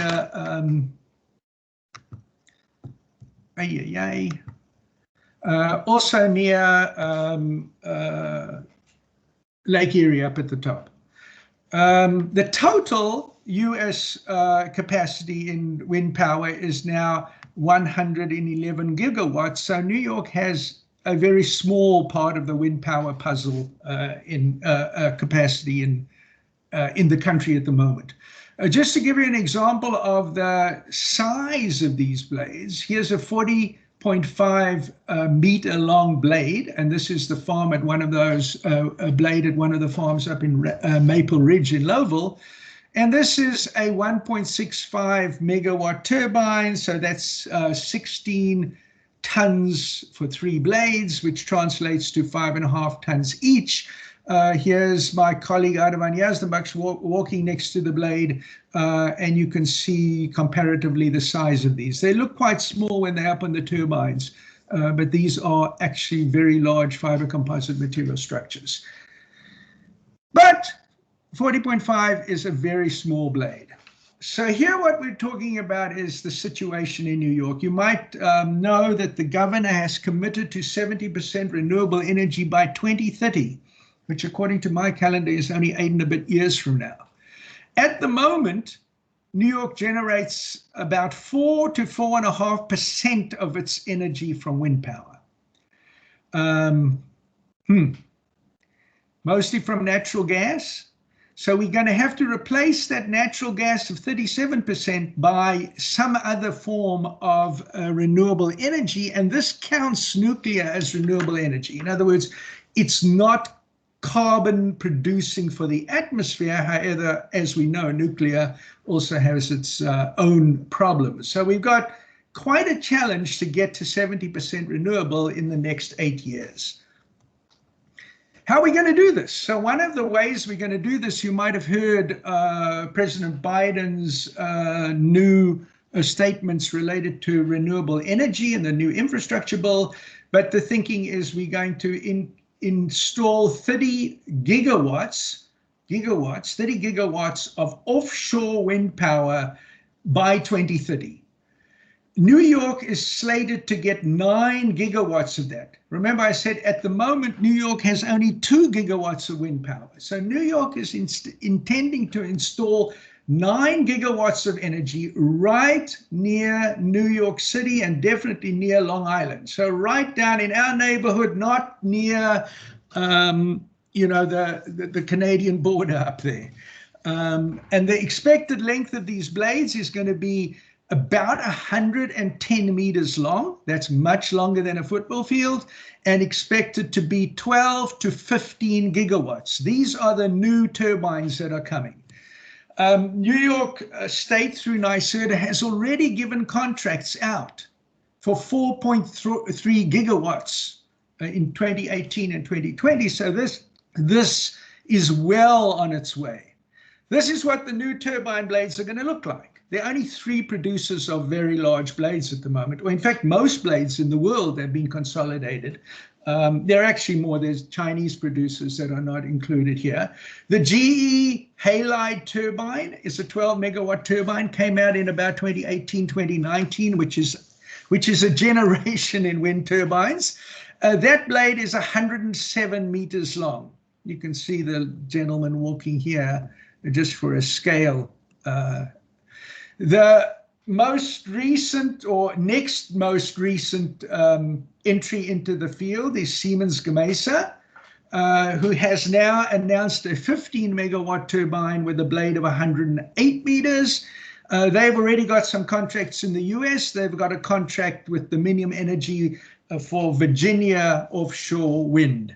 And the third major player, the largest wind power company in the world, is Vestas out of Denmark. And they have also just announced a 15 megawatt turbine with a blade length of 115 meters.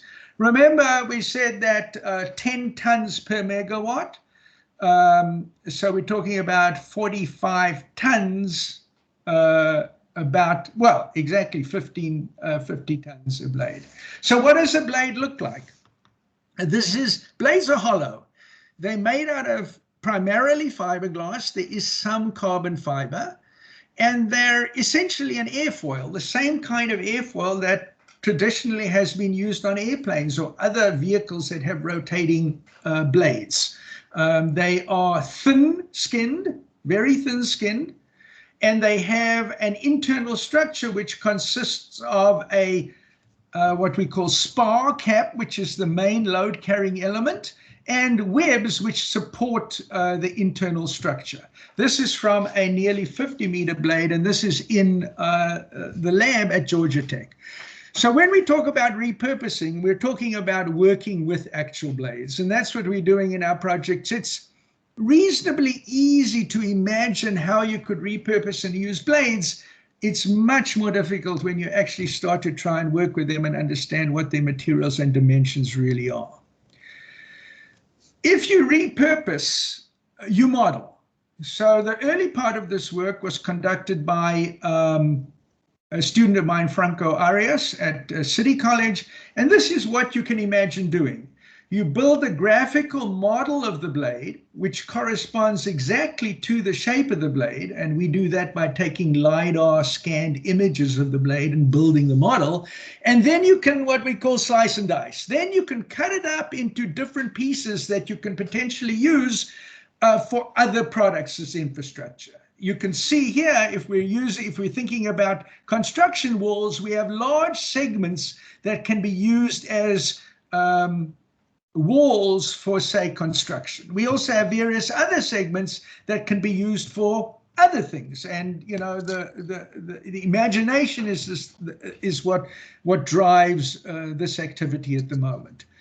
For instance, some of the early work we did, we considered using parts of the blade for low-income housing. This was a project we were simultaneously doing in the Yucatan, Mexico, and we were looking at providing low-income housing for houses which are 40 meters squared, which are kind of the smallest houses that are built in that environment. And as you can see, you can cut up the blade to be a part of the roof. You can make roof beams or tiles, and you can use them for various other parts such as doors and shutters. What else you got to do? So in order to get to that point, besides the graphics, as I said, it's all very well to have a good graphical capability and to draw the blade. You have to actually test these blades at full scale. Because they weren't designed for use in repurposed structures, particularly in infrastructure and civil engineering contexts. Here's a full-size blade, albeit a small one, being tested in the lab at Cork Institute of Technology in Cork, Ireland, who's one of the partners on this project. A little more close-up of what working with a blade includes. This is the interior of a smaller blade. Generally, they're cut with the same kind of equipment that you would use to cut concrete, a concrete saw and abrasive blade. And if you look down at this image on the bottom right here, you can see that the surface is actually a very nice surface. It doesn't require much to make it, bring it back to its original condition. And these blades had been in service for probably 20 years, we think. So they're quite durable on the outside. Here's an example of a project we're currently doing. This is a small pedestrian bridge that we're building in Ireland, in Cork, Ireland, along a greenway. And we're hoping that this will be the beginning of many projects related to greenway construction in Ireland, and there are extensive plans to expand the greenway network in both Northern Ireland and the Republic, because there are many disused old railway lines, and there are needs to provide greenways for public and for tourism. So here's just an image of a small 5-meter long bridge that we are actually building and should be constructed by the end of the year on a greenway near Cork. What else you have to do for a repurposing? You have to test the materials. The materials and the shapes of the blades are not made available to anyone by the manufacturers. They're not even made available to the owners of the wind farms. They buy the blades, and they are told the capacity, and they're told the capacity of the turbine. And essentially they say, as long as you're getting the power that you need, you don't need to know what's in the black box.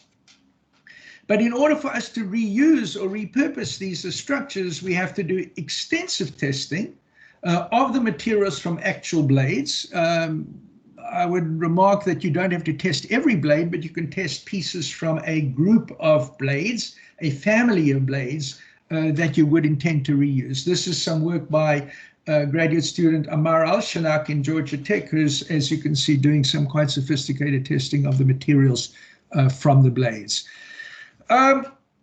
This is the other large project we're working on at the moment, which is to use the blades as transmission power poles. I'll show some examples a little later, which also relate to poles, and these would be cell phone or various other communication towers. This is a project that is ongoing. We will be doing it also later this year in Kansas. And these are transmission power poles carrying high voltage. So they're going from about 138 kilovolts up to 245 kilovolts. And this is just a representation of the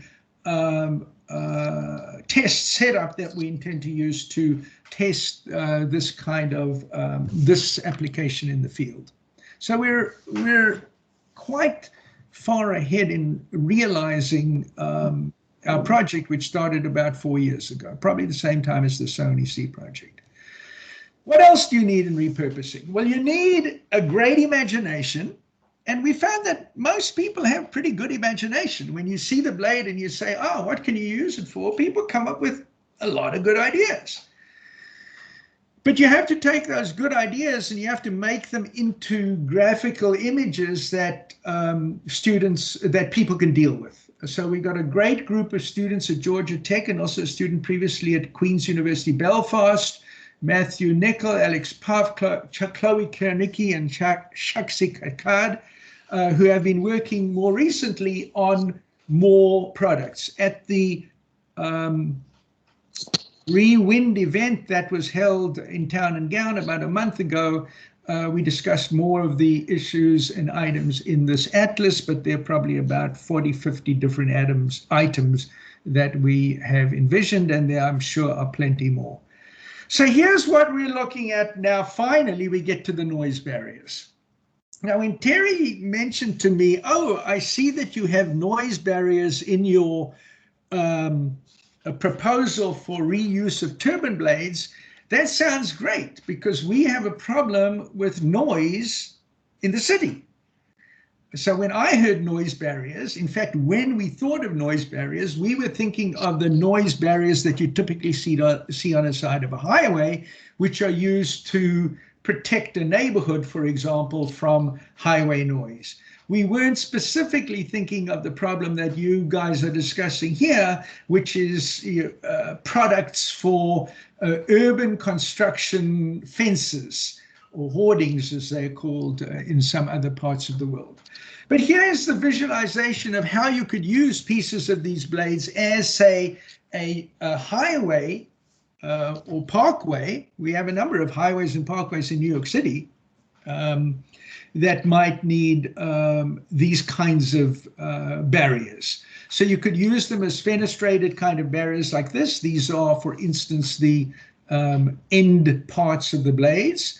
Here's just a little close-up showing a, let's say, typical construction worker alongside these blades. And you can use them. You know, it's a matter of taste. Do you think this is pretty? Do you think it's not pretty? I mean, my sense of driving down the highway and seeing these noise barriers, they don't look pretty very inviting to begin with, but they serve the purpose of isolating the neighborhoods and also isolating them from noise, because to some extent they also security barriers.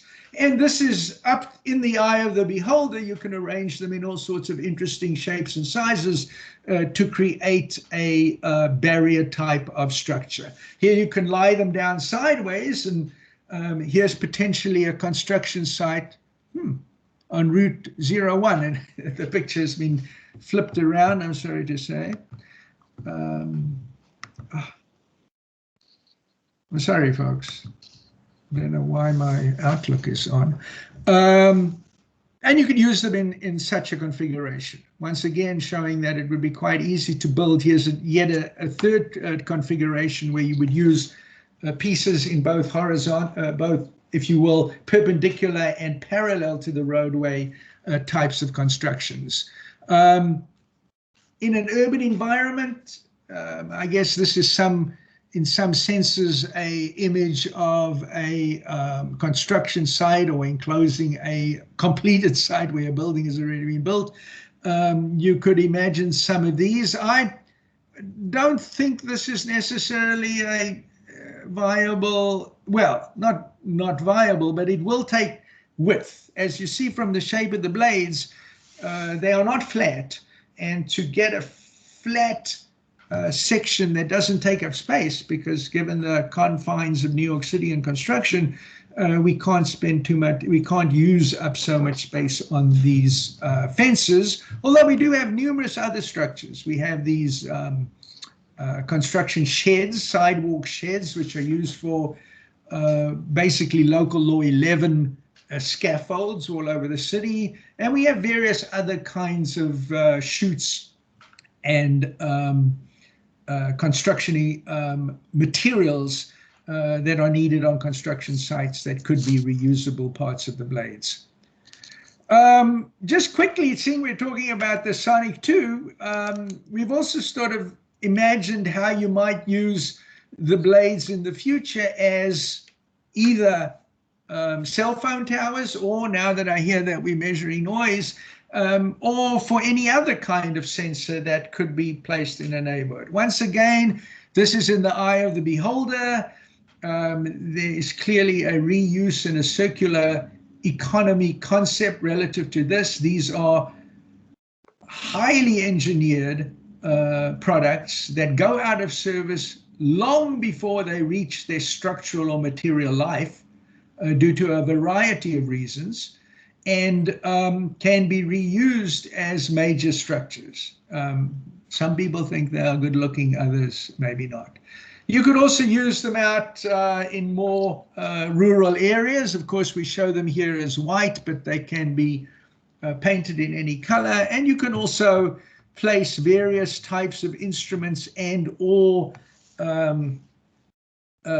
cell equipment inside the blade, because these are made out of fiberglass and therefore are electromagnetically transparent, so you wouldn't actually have to put the sensors and or relay stations outside of the blade, but you can put them inside of the structure. Of course, the final thing about repurposing is, of course, given that we're in New York City, and we all probably know the old adage of location, location, location, it depends very much on where the blade is and where you're going to be able to use it. And given that we are going to be building this 9 gigawatts of offshore wind farms very close to New York City and Long Island, we will be having to deal, let's put it this way, we will have to deal with the problem of disposal of these turbines after about 20 years. 20 years. And, you know, nobody thought of this problem 20 years ago when wind power exploded at the turn of the century, basically in the 2000s. And now most of those turbines that were installed then are coming out of service. So this is part of our Irish project, where we've identified where all the blades are, where most of the turbines are, and also where most of the materials are that could potentially be repurposed for other structures. It's also important to note, relative to the location in the New York City area, that given the large size of these offshore turbine blades, 100 meters or so, all of them need to be constructed right near a dock, near the shore. So there will be significant amount of infrastructure needed to build the type of port facilities, or to retrofit existing port facilities. We have great facilities in New York that will be able to transport these blades out into the ocean and to be installed. Of course, no one's going to be able to see these from New York City because they're going to be far out enough over the horizon that they won't be an eyesore, which we know is one of the largest problems with offshore wind. So it's worth thinking not only of what is going to happen to the wind blades themselves and all of that millions of tons of fiberglass material that will be coming out of service, but also all of the waste material that will be produced by the production or construction of these blades right near the coast. Somewhere, people talk about the Brooklyn Navy Yards, who knows? You've got to get them under the bridges, though, if you build at the Navy Yards. So these are all items which are under consideration, but I think they are items that are going to be of interest to many agencies in New York City in the very, very near future. Finally, in repurposing, let me mention there's plenty more reading. The Europeans have been dealing with this for about 10 years already, seeing that their fleet of wind power is much older than those in the New York area. And there's an industry developed for onshore wind turbine decommissioning, as it's called. Excellent reports coming out of the UK, coming out of Europe, and a nice report that has just been produced by the Electric Power Research Institute in the US, talking about this issue of wind turbine blade recycling. You can contact me at either City College or at Georgia Tech. If you want copies of these, I'll send them along to Terry, and please let me know if any of you are interested. With that, I will leave it and hand it back to Terry and open it up for questions. Oh, thank you. Now I'm hearing my voice in stereo. I don't know why. Let's see. I have some questions in the chat. And people should feel free to unmute themselves and ask questions. Terry, I have a question. Okay. Yes. Shoot. Yeah, just brief. So, do we know if these fibers are they friable? Friable in the sense that can they break? In other words, fiberglass is used extensively, as we know, in a vast majority of products, from vehicles to sporting equipment. They are somewhat brittle when they break, if that's the friable you're thinking of. They are also quite damage tolerant. You think about a surfboard or a item that has a fiberglass shell on it. You can imagine the same kind of durability, if you will, relative to impact. I hope that answers the question. No, that's fine. That's fine. Thank you. Thank you. Okay. There was one question about, this was early on, I think this was Charlie, you were talking about the different kinds of metering, and the question is, which meter is enforceable? Well, I might actually put this question over to Ron, who's on this call. But I think that I was talking there about the DEP sound level meters. They use the Type 1 calibrated E&K meters, as far as I know. And yeah, that will be the enforceable measurement that gets used for any kind of ticketing efforts. I was paying attention. I thought that might have been the answer.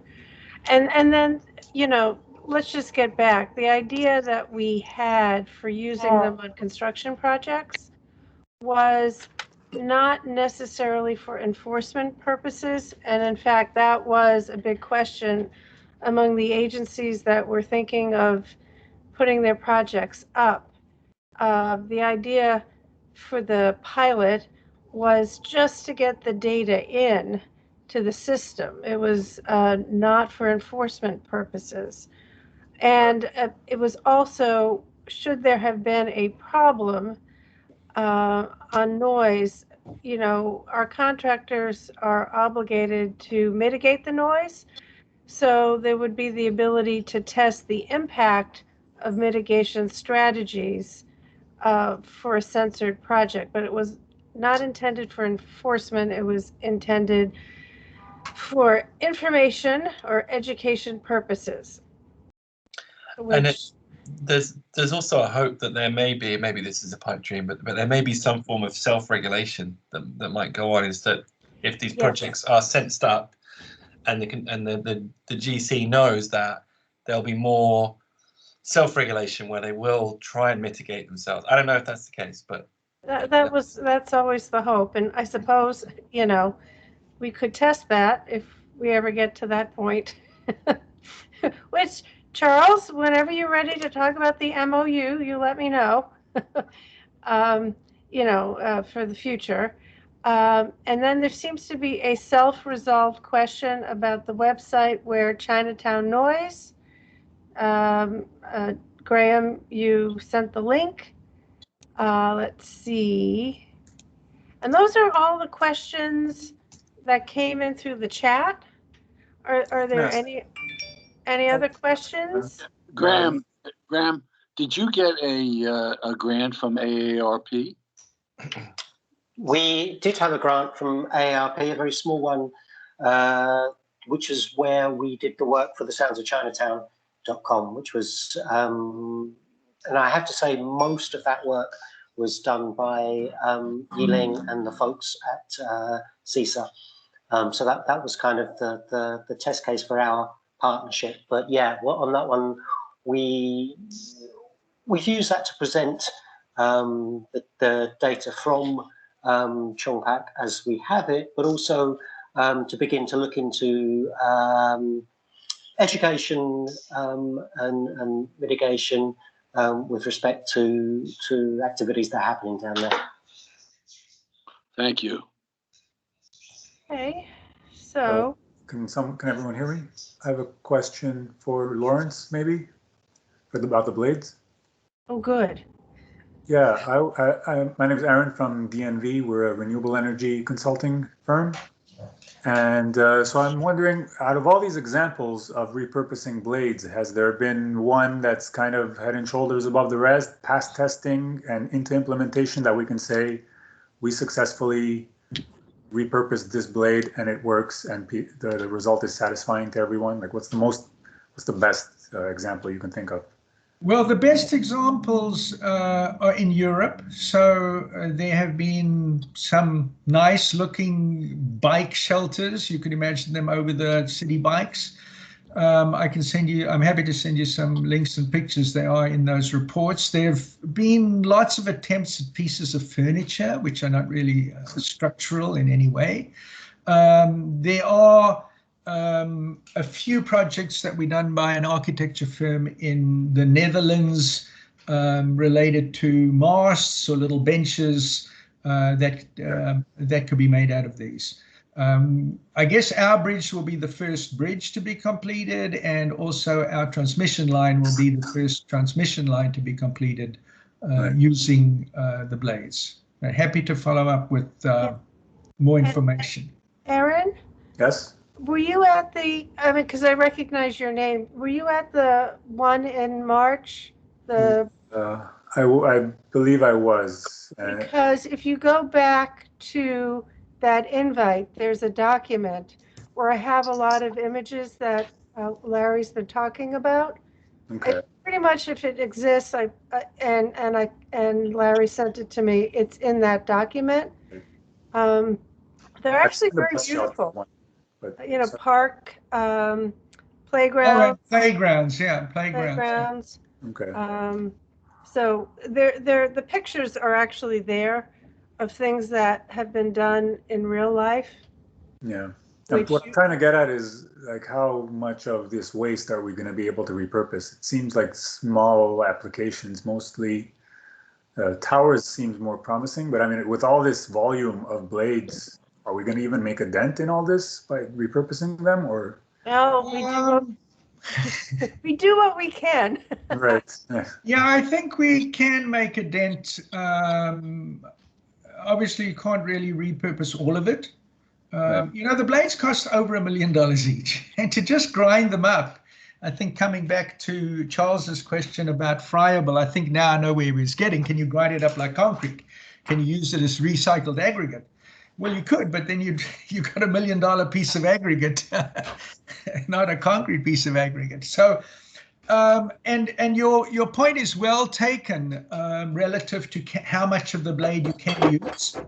One of the critical issues and the difficult issues with the repurposing is that about 30% of the cost of the blade is related to transportation logistics, especially when you're dealing with onshore. Because transporting them at full size at 60, 70 meters down the road is incredibly difficult and incredibly expensive. And besides getting permits, you have to move signs and bridges and all sorts of things. So in our vision for repurposing, and that's why we talk about location, is the idea that you use them as close as possible to where they are being decommissioned from the farm. And therefore, you can use them in as large large size pieces as you are able to. If you've got to move them a long way, you have to cut them down, we think, to typical flatbed or truck size, which is 55, 57 feet. But, you know, if you're talking about a barrier which is 15 to 20 feet high, you can cut it down into those kinds of pieces and replace them somewhere else.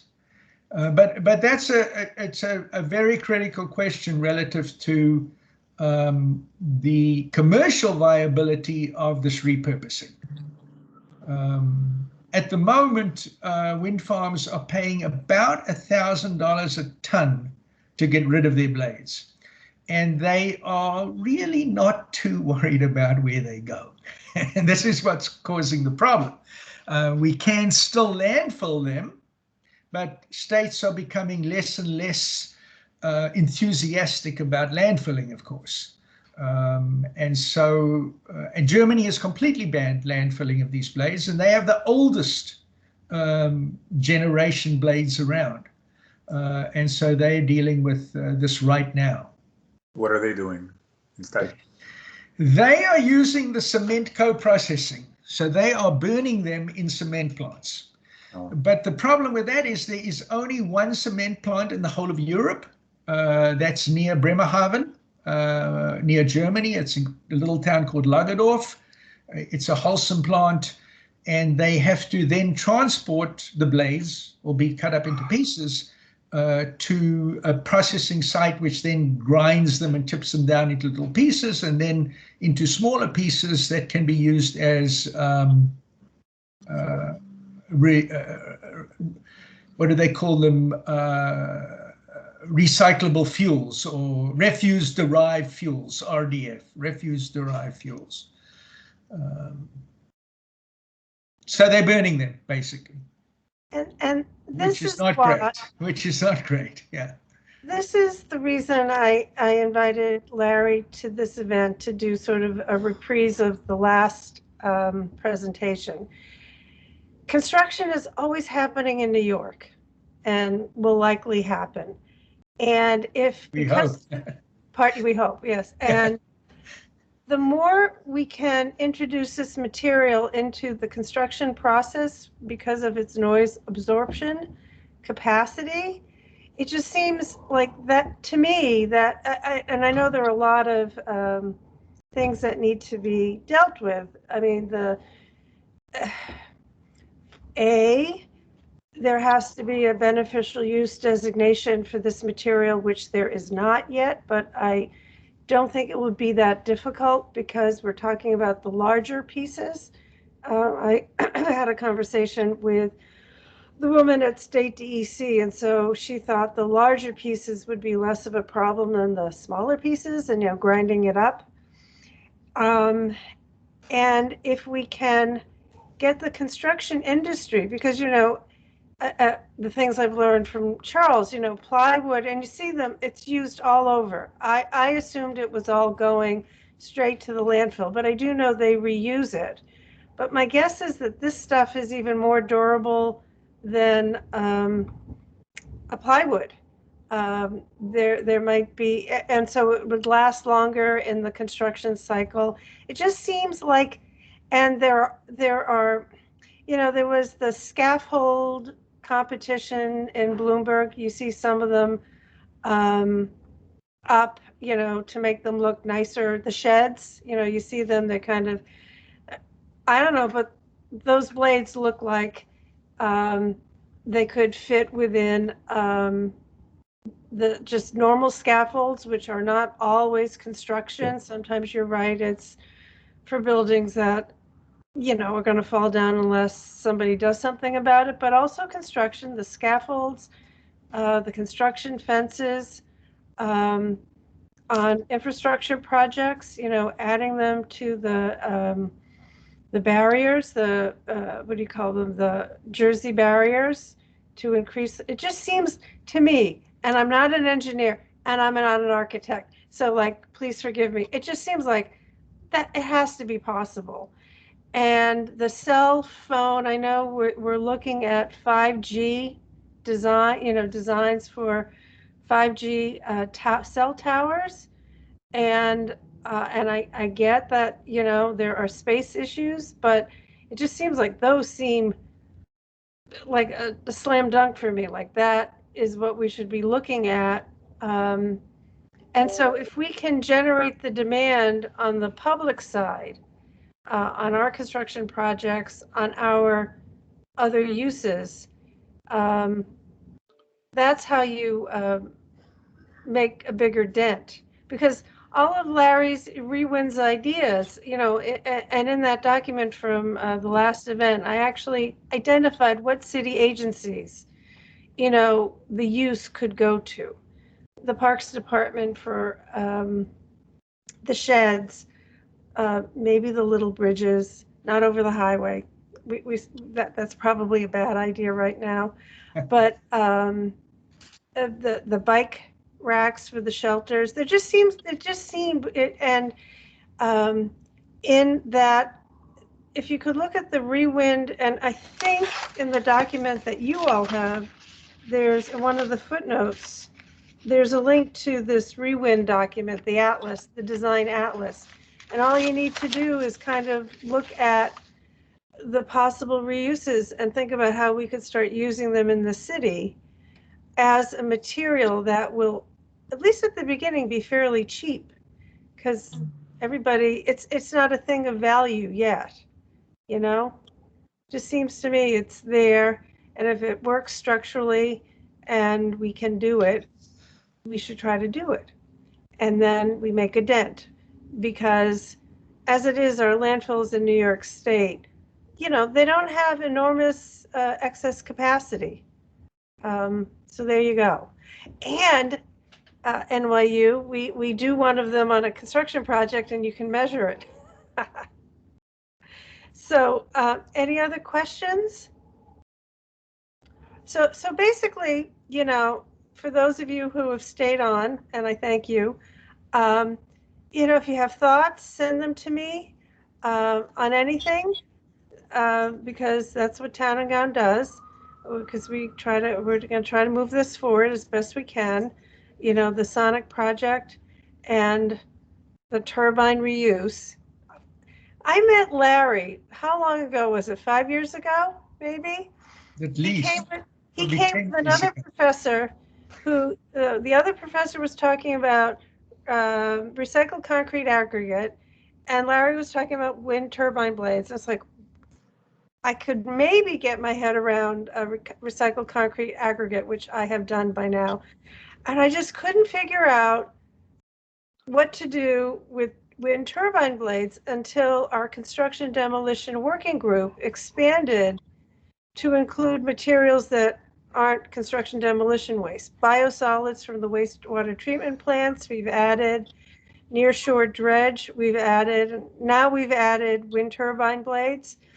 And so the idea is to think about how to close the loop, and it's that location thing.